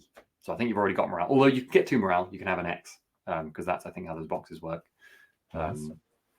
Which always confused me. I don't know why they just don't do 2 boxes. They're like line and then line is how they do that, if I remember correctly. Just have 2 boxes. So you have 2 morale for your necromancer now, and they join you on the next raid for free. So you do not need to spend gold to get a necromancer, which is really handy because you have no gold. So, sorry, I keep calling him necromancer. Body snatcher. You're the necromancer. Maybe one day he'll be a necromancer. Maybe one day he will. I mean, it's what all body snatchers dream of being, isn't it? Would make their job a lot easier. If you get him invoke, he becomes a necromancer. So, cool. Okay. That's Calamity. There's no negative thing, so I don't think we need to do anything else for that. Let me just double check. As you see. Calamity. It's fine. Cool. Okay, so we are straight on to raid. Now, I don't know who watched Blades in the Dark series, but you don't plan every detail of the raid. What we basically do with raiding in this game and the Forge in the Dark system in general, come up with a vague intention between the player characters. That can be roleplayed or not. We'll see how it goes. I think we'll probably have an out-of-character discussion first. And then you just go into it, and we don't even do the whole thing. The travel that we kind of can skip through. We might talk about it briefly, but we'll cut straight to the key point of action. And the game kind of suggests you have one big scene. So often it's either getting in, doing the thing, or getting out, which is the big scene, depending on what it is. Usually doing the thing, but often it can be getting out, sometimes getting in. You can imagine, if it's a castle, it might be getting in. That's the scene. If it's breaking into a vault, then the vault will be the scene. Whatever. You get the idea. Escaping. If you're, stealing a princess, then maybe getting out will be the scene because you're trying to escape with them screaming. Kidnapping. Yeah. So, first of all, out of character, you want to gain... The first raid is grow your horde. We know this because that is what the game... You need to get to tier 1, basically, before you can really confront anyone. So you need to attack someone who is higher tier than you. Attacking a tier 1 faction would be most sensible because a tier 2 faction is significantly tougher than you, and it will be a lot harder. Should we bring the map up, actually? It's probably a good idea to bring the map up now. Yeah. Then we can see what's around us. There are no tier 1 light factions on the map. Tier 2 light factions. There's the rock bandits, who are quite close to you, a tier 1, who I think someone is a friend of, though. There is Animal Farm to the south, who are neutral tier 1, and there's the Lemmings, who are up the cliff or tier 1. But I know you have intel about the wizards, so maybe you'd be interested in going straight for that, and we can roleplay that a bit too. Any thoughts? Osric is definitely in favor of the wizards. Mm-hmm. You want to push it? I can't bring myself to find any reasonable objections. What I'd like to do, if there was a way to do it, is have the wizards as the end goal, but maybe find a way to do just some good old-fashioned highwaymanery, and just steal some material, maybe get a cart and a horse so we can build a raft and eat a horse. Mm-hmm. Okay, I see what you mean. So you're kind of trying to make the case for traders from Rivertown being someone you would attack who might be tier 1 rather than Rivertown itself. Yeah. Someone not even a caravan, just some traders on the road after dark. There'll be some value on that. Oh no, that's not too bad an idea, actually. I could go with that. I've met some traders on the road. You have? Indeed. I mean, the game does say that there are other factions who are traveling and nomadic for that, usually tier 0, but I don't see any reason you can, it would probably have to be a small caravan to be tier 1. It's not just going to be, a couple of traders. They're going to be a noticeable challenge for you because they're stronger than you. Is there any possibility of traders on the river? I mean, to get to the wizard, we need a boat, presumably. True. Yeah, you could look for a boat. Are there. Where you are now, it's only 20 minutes to the river. Yeah. Mm-hmm. Yeah. Sorry, you said that, John. That's fine. Yeah. So perhaps you're going to try and steal a boat from the people of Riverton, but not go against Riverton itself. Try and catch someone on the journey or something. Yeah. I like that idea. And this you don't have to have the character's knowledge for this. Again, this is opportunistic wicked ones doing the thing they need to do. This is why we have the out of character conversation first. Okay, so how is this going to happen in character? Because I want this decision to be made in character. I think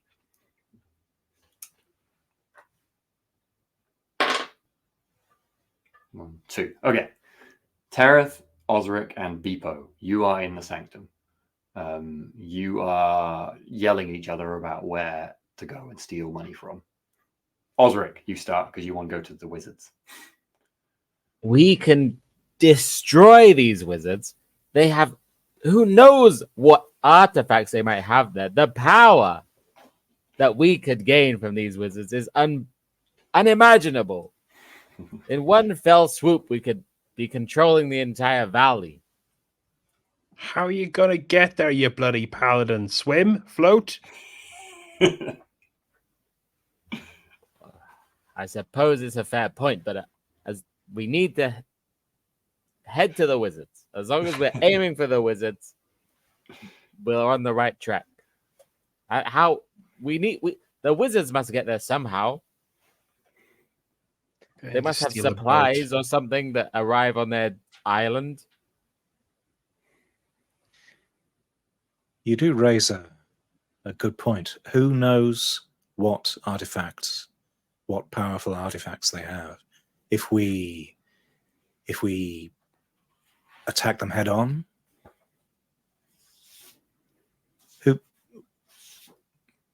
there is a risk associated with that. I think we need more information. But yes, I think you are right, Beepo. They will have supplies. There will be a boat or something like that. If we can interrupt that, then perhaps we have the advantage. Slee, you have been by the riverside. It's a misty evening. Well, it's always misty here. And you were not far, it's not far from the dungeon. You were just hunting for small rodents by the riverside, enjoying yourself, and you heard a paddling go by. And you looked out across the water and you saw a small boat being paddled by a group of humans, it looked like, with lanterns floating. They couldn't see you in the dark and the mist. You hear them muttering to each other. Don't know what they're saying, of course, as they go by. But an idea occurs to you. Wonder if you could jump one of these boats. They're only just near you. You head back down to the dungeon and arrive in the sanctum in the middle of this conversation.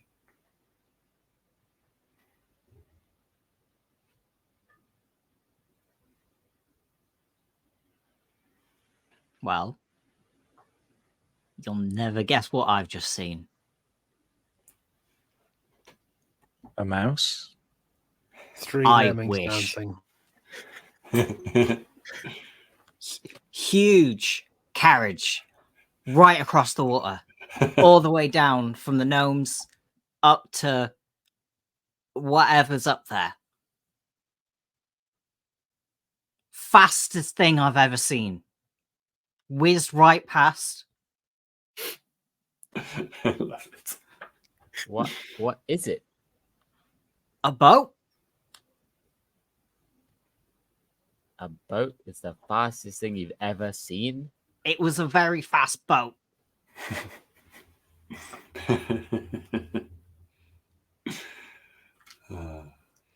We could All use right. a fast boat.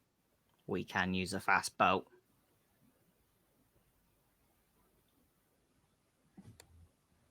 Serendipity it. smiles on us. Looks like the goddess will be with us on this one. And this very evening, you prepare to head out to the riverside in the hopes that you might see another boat passing by that you can jump upon. And we will head straight into the action. So, tell me what each of you is intending to do in this circumstance. You are by the riverside. You know you've now seen it through the mist. The boats pass by. Talk me through, what are you going to do? Are you going to try and draw them in? Are you trying to somehow capture them on the water? Are you going to swim out to get them? What sort of ideas do you have here? Make them get confused and crash into the rocks? I think Beepo's grappling hook is grappling hook people. You have a grappling hook, do you? Is that one of your items? No, I don't, but I think he's going to maybe fashion one, or I'm just looking to see what the best thing I can do here is. Mm-hmm. I love it. Trying to grab onto. Yeah, that seems fair. I think you could do that. I think in the form of fashioning, it might be simpler to try and knock a tree down or something onto the river to try and block their path than grappling hook them. I was just thinking of simple stuff you could make, or maybe just try and knock into them. Could we try and, be on the riverbank and act hurt, injured, try and get them to pull over to the riverbank independently and then just maybe. Yeah, sounds good. I was thinking about maybe finding if there are any bigger trees nearby, particularly anything that slightly overhangs the river, of maybe finding a place so I can climb the tree, lie in wait, and then as we slow them down with a distraction, I can hop on board and start Okay, I like that. people. So abandon. something to slow them down / draw them in, and then a snake leaps on top of them. Got it. Okay. So perhaps Tereth on the bankside, or your body snatcher on the bankside yelling for help.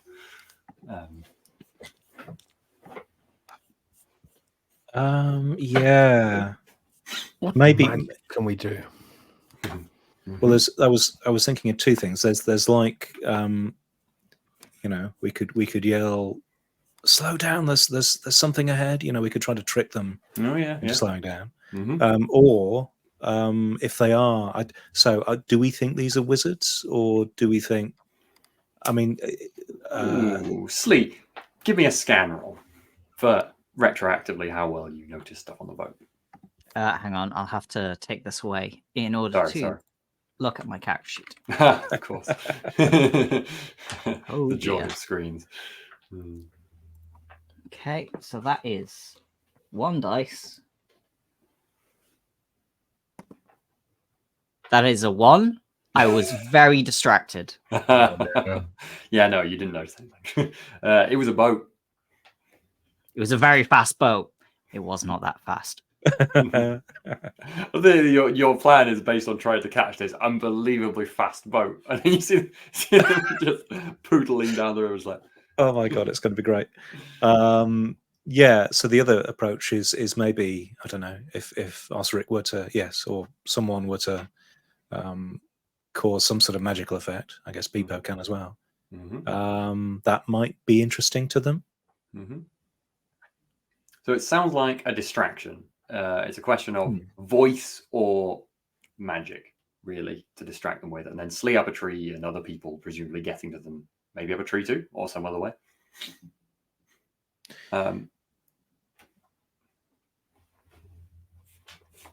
I want to find out who is, because we don't need to settle where everyone is. We'll figure it out as it goes along. That's how this sort of game works. Who is creating the distraction? Is it going to be Tereth, or is it going to be the body snatcher and Tereth has other plans? I mean, the body snatcher can do it. Depends if Tereth wants to do it. I think Tereth will be the best at it, but the body snatcher could do it if Tereth would rather be involved in a different way. I mean, the thing is, he could speak. I'm not going to make him roll to. He's not going to fail at speaking. It's just a question of how convincing his acting will be. I think it's the body snatcher is a minion. So if Tereth, Tereth has the cool. I will attempt to provide a distraction. Cool. Okay. Cool. I'm happy for you to use whatever role you think is best for that. Then. Well, I suppose trick is most appropriate. Go ahead. Yeah. 5 and a 4. Mixed. Okay. Yell what you yell. What do you yell? It would probably be slow down. That there are monsters ahead. Get to the side. You're not safe. Okay. I think given you're in the mist by the dungeon, they can't even see you. You're in a dominant position. So the consequences will be you are now in a default position. Okay. Oh, I should have rolled engagement as well. I always forget about. Honestly, you're in again for the same reasons. You're in a good engagement start position because they're going through the mist in your dungeon. And you get a mixed on engagement. So yeah, you start on equal footing. So it doesn't change a thing. You basically start exactly where it would make sense. The boat's coming down the river. You are somewhat prepared. You hear them yell back, Tereth. Who's there? What? Slow down, did you say?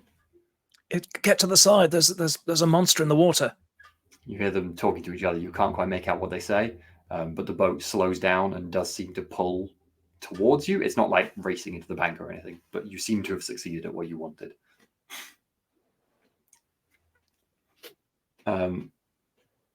Unless anyone has immediate other actions, I would say Slee is possibly most likely to act next. But if someone has some magic they want to do, or was planning on leaping like a maniac into the river. What if I helped kind of create a distraction, as in rattle some branches and make some noises in the river further downstream to make this more convincing? I like that idea. And you know what? I think you're probably very well suited to this. I think you're a little maniac. You can probably make all sorts of horrific noises. So I'm going to give you a strong effect on this, I think. So go ahead and make... What roll is this? What role is this?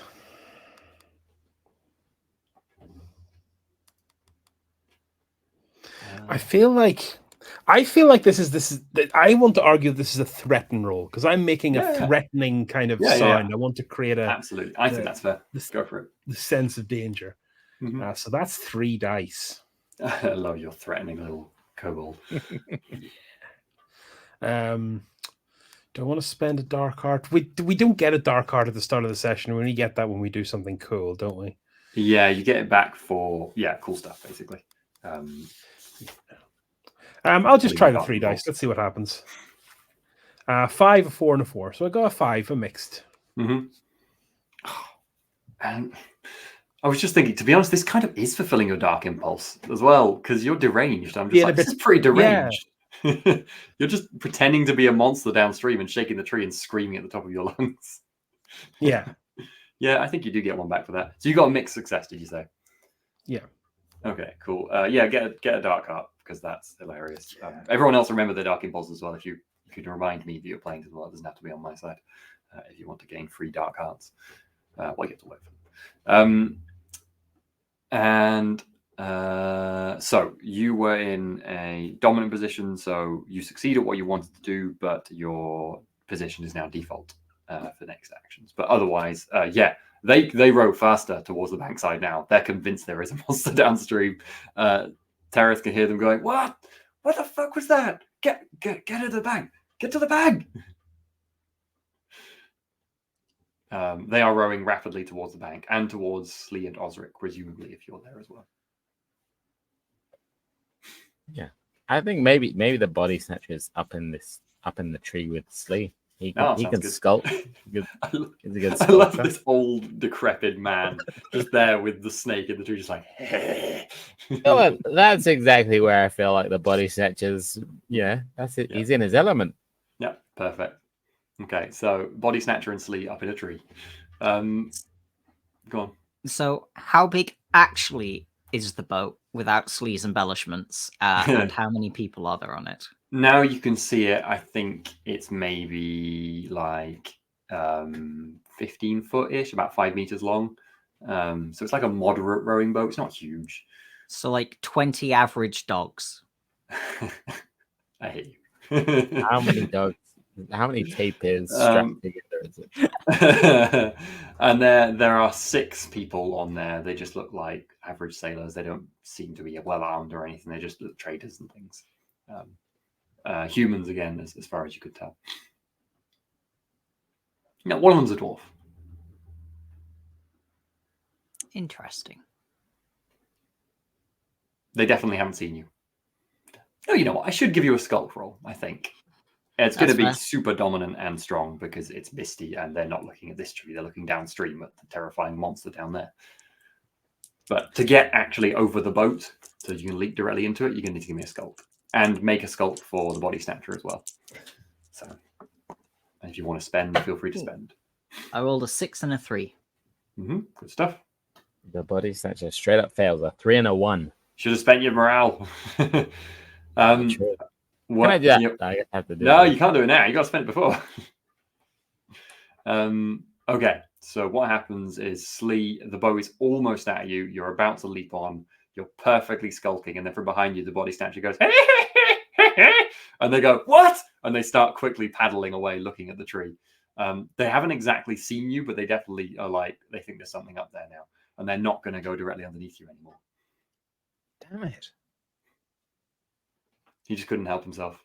Can't resist a good cackle, that body snatcher. This is what happens when you outsource cackling. Outsource body snatcher. Go ahead, Chris. I might take a flashback. Yeah, go for it. Here we go. We're using the mechanics of the game. So take a stress. Yep. So when we were kind of planning this, people would have been ranging the river and kind of swimming across to the other side, which it's not a huge river, that's doable. And he will have fashioned basically a length of rope now lies at the bottom of the river. And it's tied to both sides, and it's basically a snare which he can kind of pull taut to kind of create just kind of a not a net, but like just a snare, a line across the river which will interfere with their boat and slow down any attempted escape. Okay, I like that idea. Yeah, that seems good. I think I will caveat this, that this is the sort of thing that definitely will not hold a boat forever and might just snap, but it will definitely at least slow them down if it works. Yeah. Yeah, so this is kind of working stealthily. So I think I'd like to me, try it and would do seem this like a tinker sort of thing offhand because you're building something. It would, and I don't have any tinker dots. But I do have plenty of dark hearts. I would give you less of an effect if you try and use another, I think, unless you could make a really good case for it. I don't think of anything else that makes sense. So I think I'm going to go ahead and do it untrained, but spend a dark heart on it. Okay, sounds good. Can I ask? It's just a 1 dice rather than a half dice, effectively. Is what Chris was rolling to determine whether he successfully sets up the snare or to determine whether it effectively works on them? Sets up the snare is how I would read it, because you're going in the... Yeah, this is now succeeding at the flashback. Cool. Okay, here we go. Oh, 3. That's a fail, I think. You have set up a snare as far as you're aware. Are you not built for engineering? Is this you like pulling the lever now to make sure they can't get away, or were you going to wait until they came up and pull it right at the last moment? And go Can I interject now? Yeah, go for it. So you failed at that roll, right? Last time, it's the strings skill that I have, that if you fail a roll, I can spend a stress to allow them essentially to re-roll the failure. That's cool. So what I have to do is describe you hear a voice in your head as you're doing the action. The thing that allows you to re-roll is you hear my voice in your head telling you essentially how to succeed. So I think I would be just sort of remember, like I'm telling the wrong person this, but yes, Tereth will be telling Beepo how to tie knots. Remember, use this knot to ensure that it stays. When you're hanging a man. Yes. Beepo is absolutely 100% fine for following any given voice in his head. So Love it. So you get a re-roll essentially, and I will mark a stress. Here we go. 5. Mixed. That's good enough. So, are you in real time now? Are you pulling? Is this immediately to set the rope up in case they come this way, or are you going to pull it at the last second when they're about to hit it, sort of thing? I think I'll leave it for as long as possible, kind of maybe lurking on the far bank of the river, maybe cackling to myself very quietly. Gotcha. Yeah. So that makes sense because you're the monster on the far side of the river, right? They're coming away from you. Yeah. Okay, cool. Yeah, you're there ready with your lever, cackling away, watching what's going on. They're still a little way up there. They're not pulled into the bankside near where Tereth is yet, but they're kind of nearby, near the trees. So they're not moving fast down the river at the moment. Cool. You're ready on your lever. That was a mixed, so that will put you. Oh gosh, reduced effect. That's fine. No, we're not going to do that now. That doesn't make sense. I'll just remember that. So, Slee and the Body Snatcher. Well, where is Osric, by the way, in all this? We've had Body Snatcher up the tree.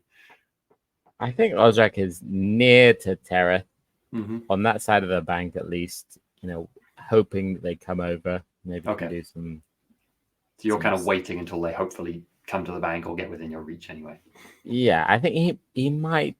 I mean, depending on how this snare goes, he might do some kind of magic thing to make them at least row away slower, like to sap their energy, to snap their kind of that makes sense. Their life force. But I mean, tire them out or something. Yeah. Okay, cool. So I think Slee, then you're probably to act, given the necromancer just slightly spoiled your ambush. The body snatcher. Future necromancer. Yeah. So the boat isn't under us, is there? No, Is it? but it's close enough. You think maybe with a leap you could make it. So what I'm mostly thinking is there's currently no tactical advantage to pushing the body snatcher out of the tree. Maybe not a so I'll- tactical one, but you are vengeful. I am. I think I will save that maybe till later. Now I'm thinking about, should I compel you? He has ruined your plan. I think you probably will have to spend a stress to not push him out of the tree because he has spoiled your sneaky plan. You know what? I'm not gonna. He's gonna. I'm not gonna spend He's that buoyant. stress. Yeah, you're going to push him out of the tree. It'll be a surprise for the people on the boat. And gain a dark heart. Sounds good. I already have 2 dark hearts filled up. Is that the maximum I can get? Is that what's marked max on the on the sheet? Yes. I think that's the case then. I would read it like that. That's disappointing.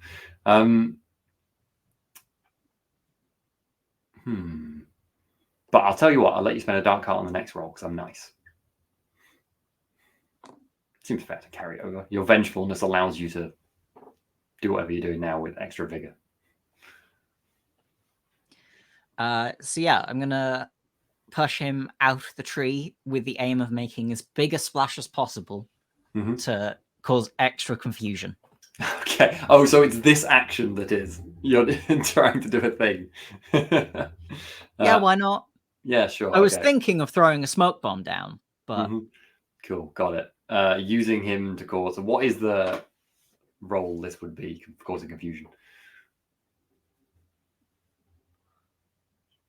I think I'm trying to trip him out of the tree. Like, I'm not giving him a shove. I'm like taking his weight out from under him. Got it. So Okay. maybe finesse. Yeah, that's fine. Yeah, I could definitely take finesse for that. And you're trying to make it so it's done in such a way that he splashes dramatically. That's a finesse sort of thing. Maybe also so that they notice him and not me. Well, maybe while still cackling as well on the way down. Amazing. I love it. That's 3 4s. Do I get anything for 3 of a kind? Well, it's still a mixed. Not in this game. So you are currently default now because you lost a bit of thing. Oh no, you didn't. It was terrible. Actually, what does spending the dark heart do again? It gives you an extra dice. Oh, how many extra dice? One per dark heart. But I think you could only spend 1 dark heart per roll. I'm not actually sure. There is. We haven't yet used the whole dark bargain thing. Yeah, you can dark bargain too. That's true. Is that something from my side or your side? I can't remember. It's both sides, isn't it? You can suggest it as well. Yeah, I think anyone can suggest the bargain. Yeah. Well, I forgot to roll for the dark heart that you said I could spend, and I just rolled it and got a 1. So I'm still at 3 4s. 4s and a 1. Oh gosh. I'm just going to make a note in my notes to read about dark bargains better because I've mostly forgotten them because there's so many other things. Yeah, there are a lot of moving parts. So many things. Yeah. Okay. Sorry. Yeah. So you get a mix. So what are you trying to do? You're just trying to splash and distract. Yes. Cool. Causing extra chaos and maybe making them row off faster or. Yeah. I think you fully succeed at that. But I think the mixed is a slight effect to your position in the tree. So basically, they're going to go, is there someone else up there as well? They're not sure, but they might have noticed you. Okay. But I don't think they're rowing at all now. They're just kind of flailing about, not sure what to do. That's fine. It's full chaos in the boat. They're pointing at the bank. Someone's like yelling, there's something in the water. All sorts.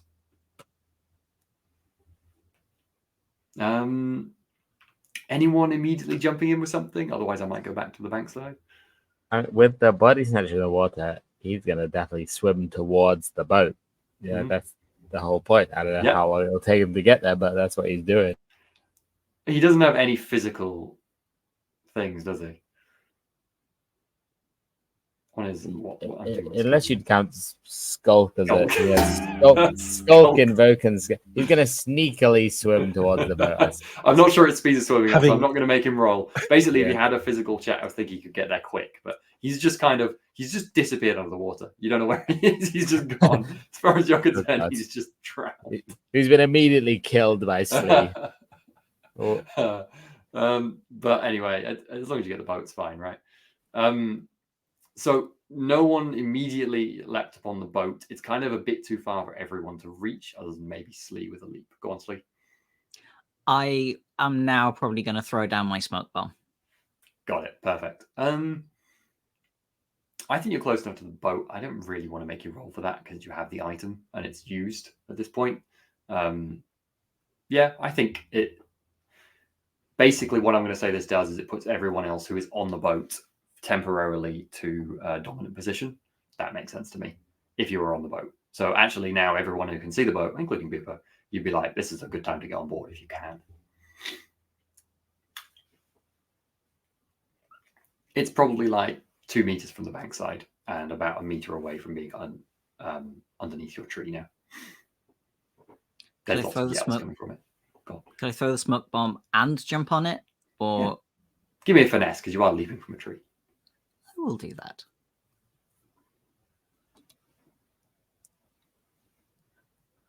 Yeah. That's 5. Can anyone remember what dark bargains are offhand to remind me? Because my brain's just gone completely blank on them. Maybe I can put them back in the game.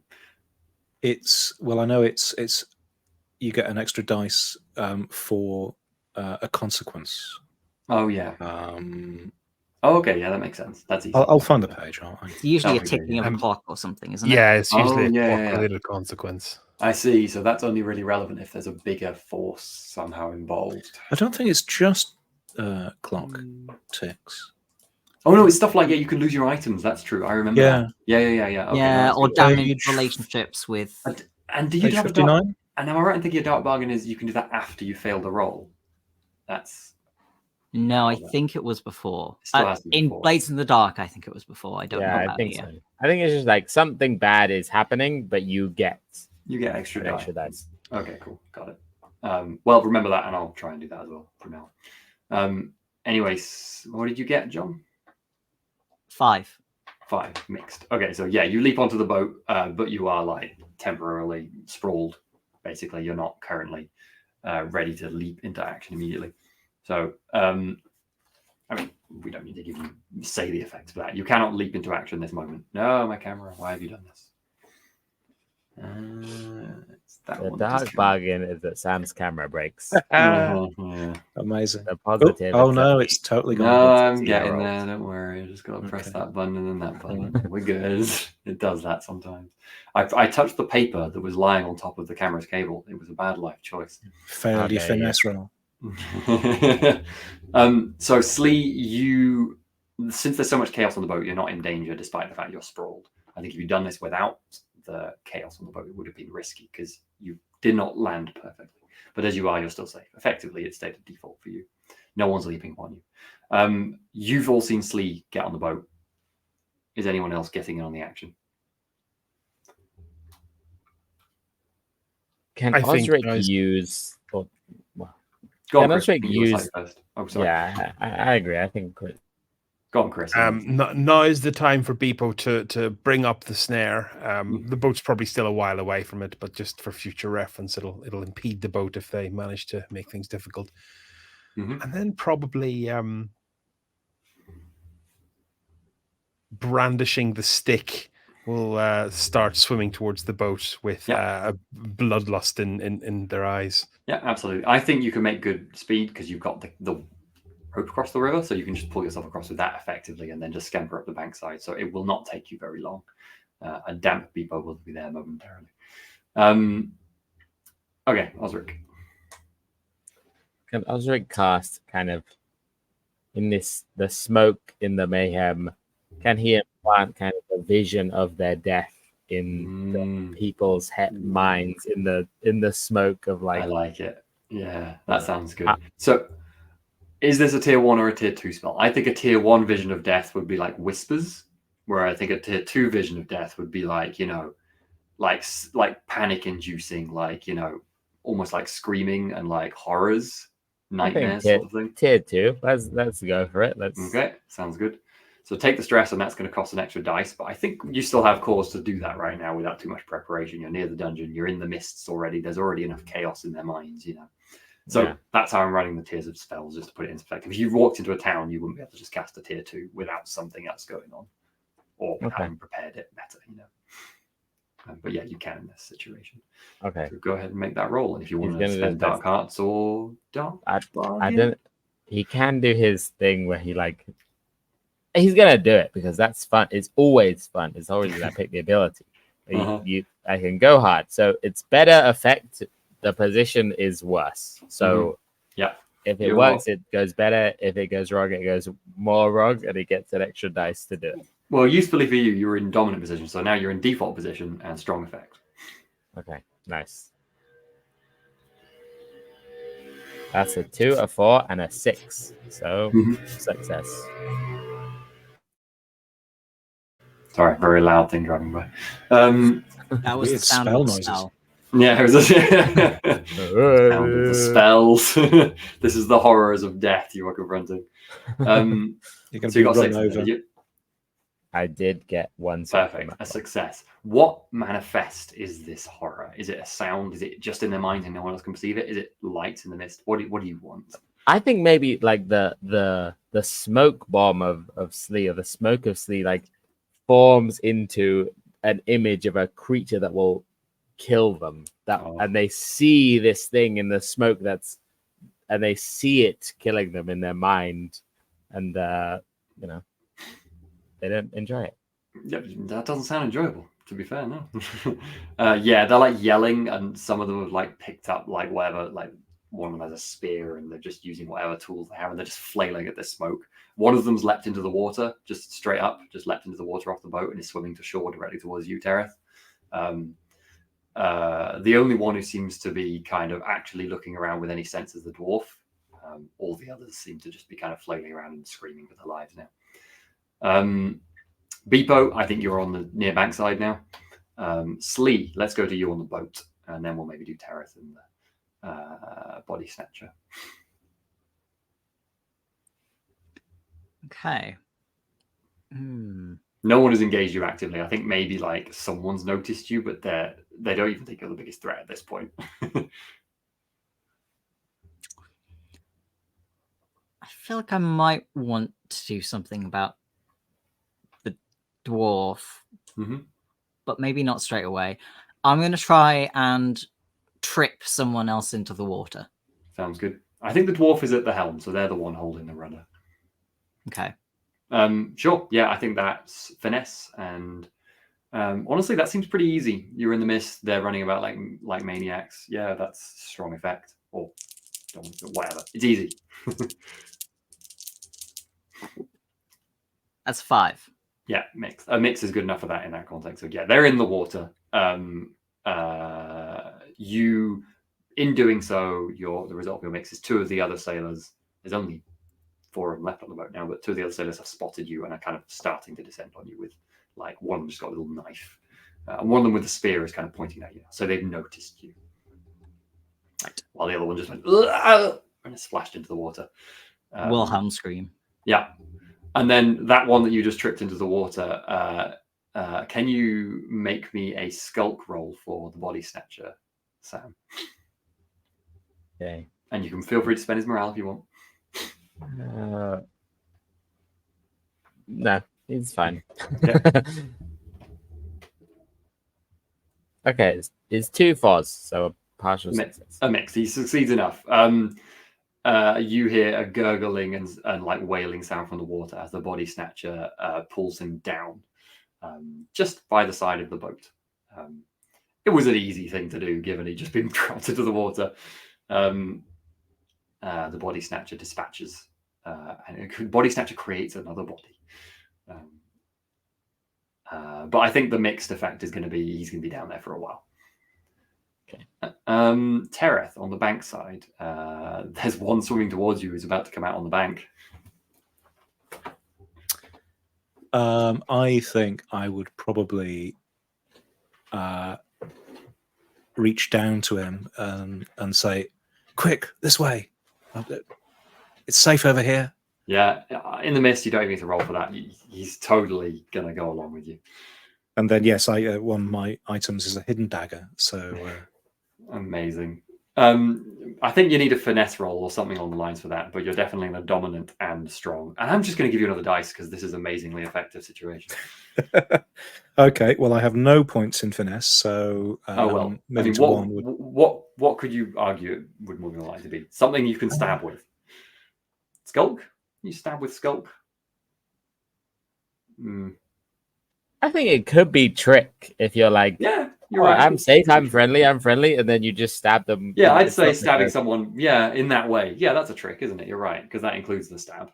Go on, trick. Okay. And with an extra dice, because it's just wow. You're in. I mean, if there was a higher level than dominant, you're in it for position. Cool. Okay. Well, that's 3 dice in total then. Mm-hmm. 3, 5, and 6. Yeah, success. He's dead. Just you. I mean, you tell me how you dispatch this man. Where does the blade go, Steve? Oh, probably straight up through the throat and just sort of, perfect. He just kind of. It goes up through the throat and like maybe just like comes out of the eye socket and just like and gurgle and blood and horribleness comes out and you smile. And he collapses to the floor dead. Okay, let's have Beepo dashing up the bank. You see Tereth dispatch this man on the bank side. I'd quite like to maybe roll back to before Beepo made it to the bank. I'd like to still be underwater if that's okay. Mm-hmm. And I'd like to skulk around because I can see maybe catch a glimpse of what's going on the boat now. And Beepo's going to skulk over to the quiet part of the boat and just kind of as subtly as possible, given there's a lot of chaos around, will kind of get onto the actual deck of the boat in order to cause some trouble at the next opportunity. Absolutely. So it sounds like you're trying to skulk onto the boat without being noticed there to me, or something of the equivalent. Yeah, go for it. So I have to remind myself what my skulk is. I think it's just 1. No, it's 2. Nice. That's a 5. Yeah, so mixed. So you succeed at skulking onto the boat. You're not otherwise noticed, but it's a bit clumsier than you would like. So basically, it just takes a bit of time on the way up. I think it's probably back to a Slee who's kind of being confronted by two of these sailors. By the way, it's worth saying they don't look confident. They don't look, it's not like these are soldiers confronting you. They both look pretty terrified and ready to run if they could. You're not sitting here frightened of these two. Let's just say that.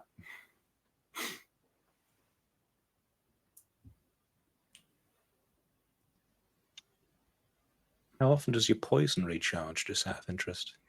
So I have 2 supplies per raid. I don't know if my trading with the gnome counted as one of my supplies. As one. Yeah. So I have 1 in the chamber.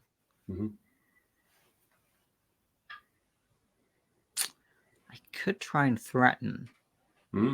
Yeah. I'm not that threatening. But I have just sort of jumped down in the middle of chaos. I mean, what are you going to try and threaten them to do, though? It would be my question. I mean, where are they going to go?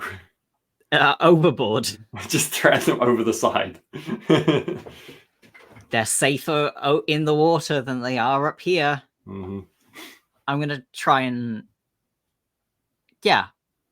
I'm going to bar my fangs. I'm going to hiss.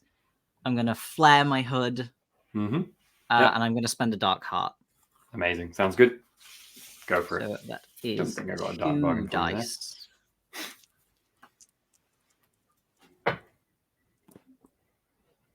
Both 3s. No, that is a fail. Basically, they don't move. They're like, I think they're just desperate right now. And because you failed, one of them is going to try and stab you. The one with the spear goes for you, like, that creature die, although you can't understand it.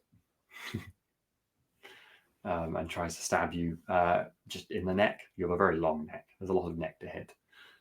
How dare you?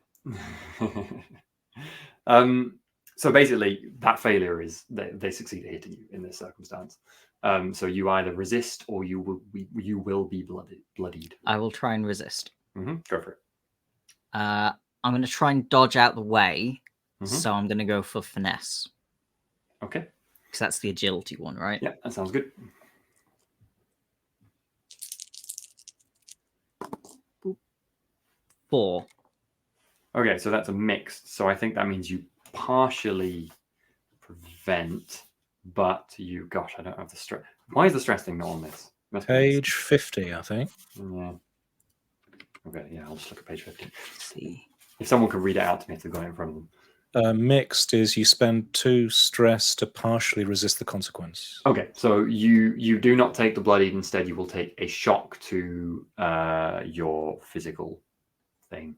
I can't remember what your physical thing is. Basically, you take a shock to. Oh yeah, you could do shock to all of a set of traits or one of them. Yeah.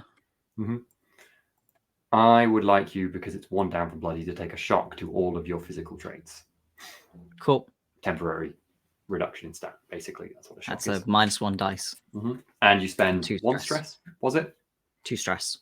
2 stress. Oof. Well, I guess it's better than being bloodied, because that's 1 off from death. Okay. Slee, I think it's fair to say, makes some noise. Probably anger. Slee, your vengeful means this man has to die. Oh, yeah. There is no That's situation, but given. the next thing you do has to be killing this man. I'm just going to Cool. warn you preemptively for your planning here. I mean, you can do other things. It's just going to cost you stress. Okay. Has anyone got an immediate idea to jump in? Otherwise, Terith, Beepo, maybe Beepo. Am I? Can I? Have we had enough time for Beepo to get in I position? think so. Yeah, I was going to let you help Slee out without your slowdown. So I think now is probably about right for you with that little slowdown on the way up. Yeah. So I think I'm tempted to dip into magic here. Shall I paint a But picture for you on the deck? There are 2 people confronting Slee. One is flailing at the cloud currently. 2 have jumped off the boat already, and then there's a dwarf at the back still trying to hold firm on the rudder and watch what's going on. They don't seem to have acted much.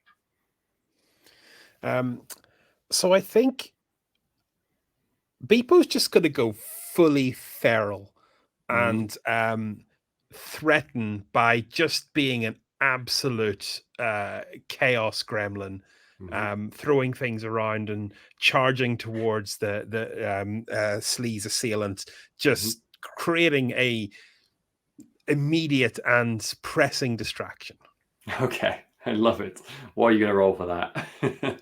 Yeah, so it's just threatening. I'm going to be a sudden threatening presence. I see. So you're not aiming to damage, you're aiming to strike fear. Got it.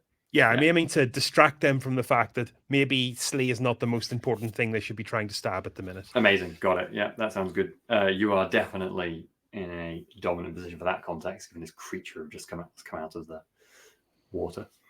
And that's a 3 dice roll, so that's a 6. 6, perfect. 6 and 5. You succeed. Let me roll a little dice for this. Okay, one of the men, the one who was holding a small hand axe, just turns around and goes, "Ah!" and just immediately leaps overboard. I don't think I said it. The woman who is holding the spear flips around, so they're not facing Slee anymore, and kind of tries to flail the spear towards you, but they don't hit you or anything. I think they were aiming for like a human height thing, and the spear just goes right over your head. They thought there was some big monster coming down the boat, and then they see it's just like this 3.5-foot dog creature. No, it's a small monster. You didn't expect that. Get yipped on. God, I love kobolds. They are utterly distracted from Slee. The body snatcher, I think, is probably now climbing the side of the boat, but is not in the boat yet. Osric, are you kind of staying on the bank side? I guess you're probably like, oh, is that much point to? Yeah, I think Osric feels like he could jump in the river, but that's kind of beneath him, so he's not going to do it, and he's just going to wait around and assume that everyone. You know, Osric, everyone there are corpses around now. If Yeah, you did want to cast a spell, but I don't know if you do. You might not want to use more stress. The thing is, I don't know how well corpses can swim. I suppose they can swim if they're still, human. Float. Okay, fair. Mhm. There's no one dead on the boat at the moment, is there? No, the body snatcher, the drowned one, is probably closest to the boat. That's a Okay. dead body on the shore, though. Yeah, there's a dead on the shore right next to you. There's a dead body by the body snatcher. I think they're the only two that are actually dead. Yeah. Okay, I that does make sense. I think Osric is gonna. I mean, it's what he does. He's gonna try and raise. Maybe he'll raise the one in the river.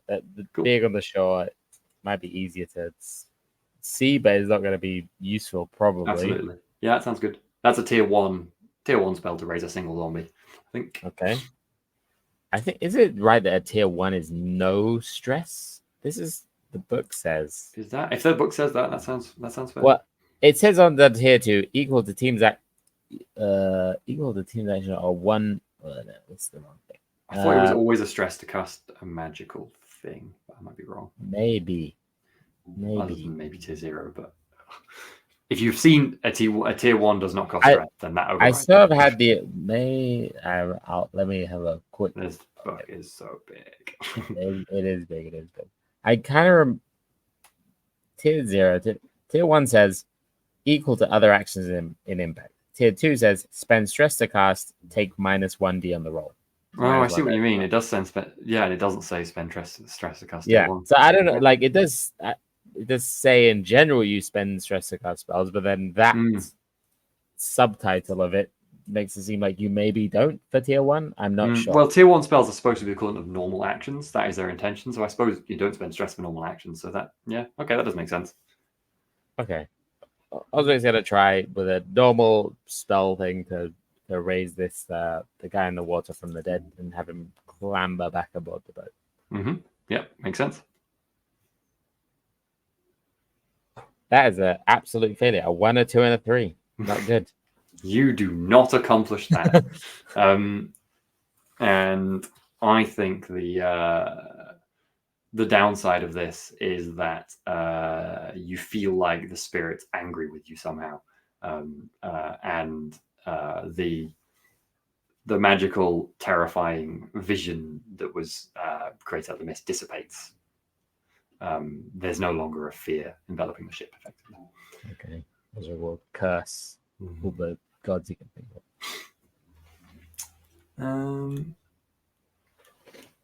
I don't think there's anything with your dark impulse there. Okay, do we have a Steve or a Steve disappeared? I think we lost a Steve. Steve has stepped away briefly. Okay, no worries, I missed that. So I think Slee. I mean, if you don't want to stab this person who's turned away from you, you are going to have to spend a stress. Oh no, I'm going to do something terrible to him. Okay, that's okay then. I could spit Just picking poison. from the list. Yeah, I could spit poison. I have throwing knives, which I could also use to stab. Or I have a crowbar that I can just batter him with. So many options. So many options. Or of course I have the garrote. I was going to say, this is Not like, behind. I just made him turn around. Like, this is perfect garroting weather. Yeah. Oh, Or yeah, of course. You just go eat them. Just go start biting on their head, you know? I think usually you need some amount of subduing before you start eating them. I think that depends how hungry you are, doesn't it? It's a bit hard to hold them still. I'm going to go for garroting. Sounds good. So I think last time we used finesse. Or was it skulk? Finesse. Finesse. And I have a 1 dice penalty, but I am going to spend my dark heart. Let's go back up to 3.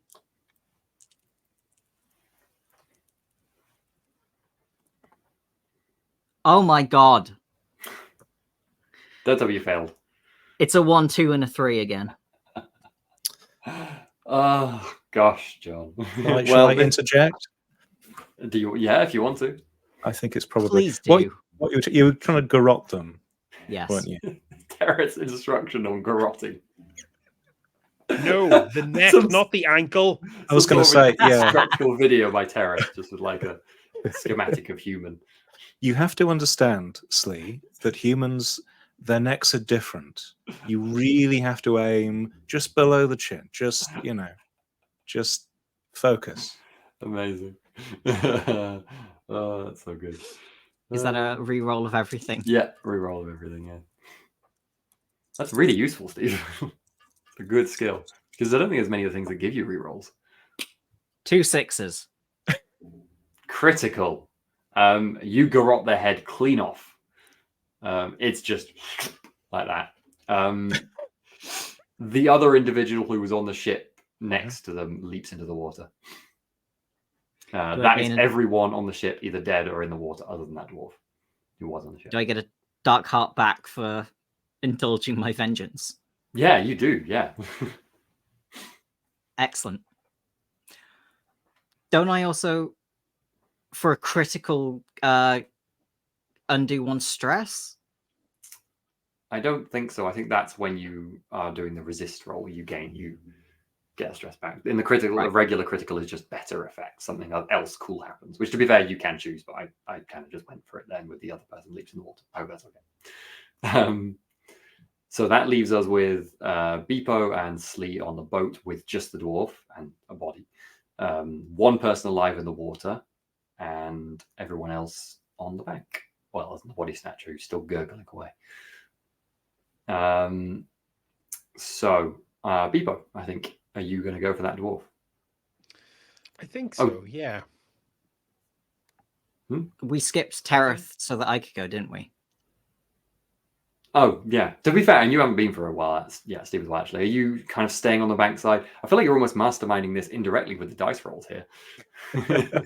Yeah, I think Tereth are just, oh, come on. Actually, you know what? Actually, I think the boat will have moved because it's been kind of out of control. So I'm going to see if it's moved to the bank or not. I'm going to make a random roll. It has moved to the bank. So it's now more or less near you anyway. Okay. So what, there's one person left on the... There's the dwarf on the boat and there's one person in the water. Okay. Do you trick again? Oh gosh. Oh, it's no. That's a bit beneath boring, me. isn't You can't repeat. Yeah, you got to think something new.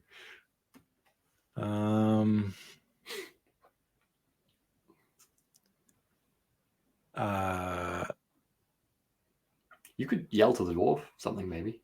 Give up. You're outnumbered because you're all very much the connivey, talky sort, aren't you? Yes. We don't have anywhere to. Yeah, I'll just yell. You probably want to run now. What is their intention of this? Because I'm going to give you a roll here, but are you trying to get them to surrender or actually escape?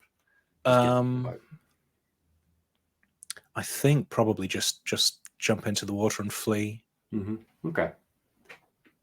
Trick or intimidate? That, I guess it will be a threat. Yeah, I'll go for threaten. It is only one die, but no, one. There's no real negative consequence here. You just don't succeed.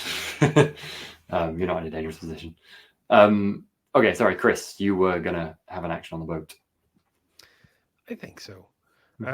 So your action. So what was your action on the dwarf there? I was knee deep in the rule book trying to figure this bit out again. Were you acting on the dwarf? Or were you acting on the? Yeah, the one in the boat. Yes, the dwarf. Yes. Steve was trying to just scare them off. So you feel? Is it dramatically okay for me to do roughly the same thing, but in a slightly cooler way? I think the effect of the failure was the dwarf didn't notice. So yeah. Yeah. So Beepo's going to kind of round on the dwarf, and suddenly where once was a little being of chaos is icy cold creature fixing them dead in the eyes, and their screaming becomes a quiet mumbling in a language that no one can really understand. They hold up a stick which you swear they didn't board the boat with, and they're going to invoke Malawa, the keeper of secrets, and I don't know, put some really horrifying knowledge into the dwarf's head, just like one little glimpse of the totality of existence, things and just people shouldn't ruin know. them. Yeah, I Yeah. love it. That makes sense. I think that's a tier 1. Just revealing something that individuals shouldn't know. I like that. That's fun. Is this faithful to Malawa? It is giving up a secret, but I think on the other hand, it's kind of giving up a secret in a way that is breaking a mind. So I think that's probably quite appealing to Malawa. Yeah, I kind of, yeah. I could go for that. So that's my invoke, which is 2 dice. Mm-hmm.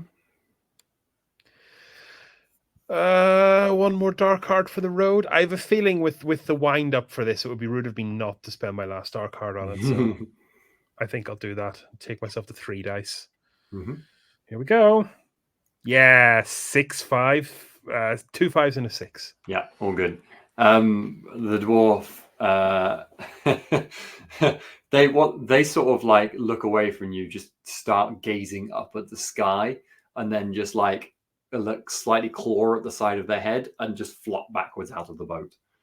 Upon meeting Beepo's gaze, it's quite dramatic. And there is no one on the boat. It is yours. Terrace, give me a scan. Right, so that's It's 2 probably dice. only you in this situation. Yeah. Oh no, Terrace and Osric. Osric, you're on the backside too. Sorry, both of you give me a scan. Okay.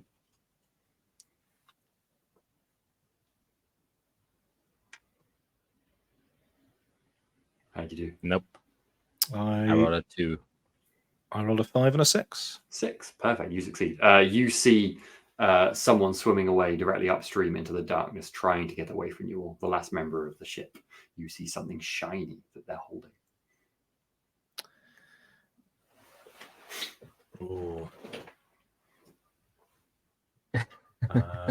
Trying to think of. You could just yell it if you can't think of a way of getting them yourself.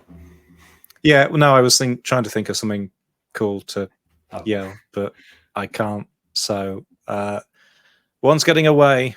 Looks like they have something nice. Everyone sees Terrace point in that direction. You can see them now. Is the body snatcher still in the water? Yeah. He's clinging onto the side of the boat. You can see him now, like looking at you, smiling gleefully. He's got gristle in his teeth. Osric will be like, "Get after him." It could make me a skulk roll, but I'm not going to make it the best effect because he's not really an Olympic swimmer. But for the body snatcher. Yeah, for the body snatcher. Anyone else doing something while that roll's being made? Go ahead. You go. So Beepo, in that moment of absolute cold clarity, has now passed, and they once again go completely feral at the news of an escapee. Just yip with delight, charge up the boat, and dive off towards this departing person. Love it. Give me any sort of roll that equates to swimming after them as quick as you can. Is Slee doing similar, John, or did you have a different plan? I was going to use the shadow power of Prowler, which is spend stress to perform an incredible feat of agility. Ooh, okay. I would say swimming very fast with a snake-like body. Yeah, absolutely. So is that you don't need to succeed or fail, you just do it? I don't think so. Let me. Yeah, that makes sense. The abilities are one use per thing, so they're pretty powerful. So that makes sense. Yeah. To me. So I think that's. I mean, I want to find out what Beepo got first. Did you succeed, Chris? I got a 1 and a 4. 1 to 4. Okay, and so mixed. I've got a great idea for how this kind of goes. Go ahead. Beepo charging off the end of the boat, having set aside all sense for a moment, neglects to realize that they have a length of rope wrapped around their leg and ends up kind of just dangling close to the water, screaming and yipping incessantly. Amazing. I love it. But you had a mix, so I think you did distract them from swimming away for a moment. So I will eventually people will free themselves, but from the roller coaster ride of Beepo's presentation during this encounter is quite it's probably giving you all an idea that this is not just a loose cannon, this is a loose galleon.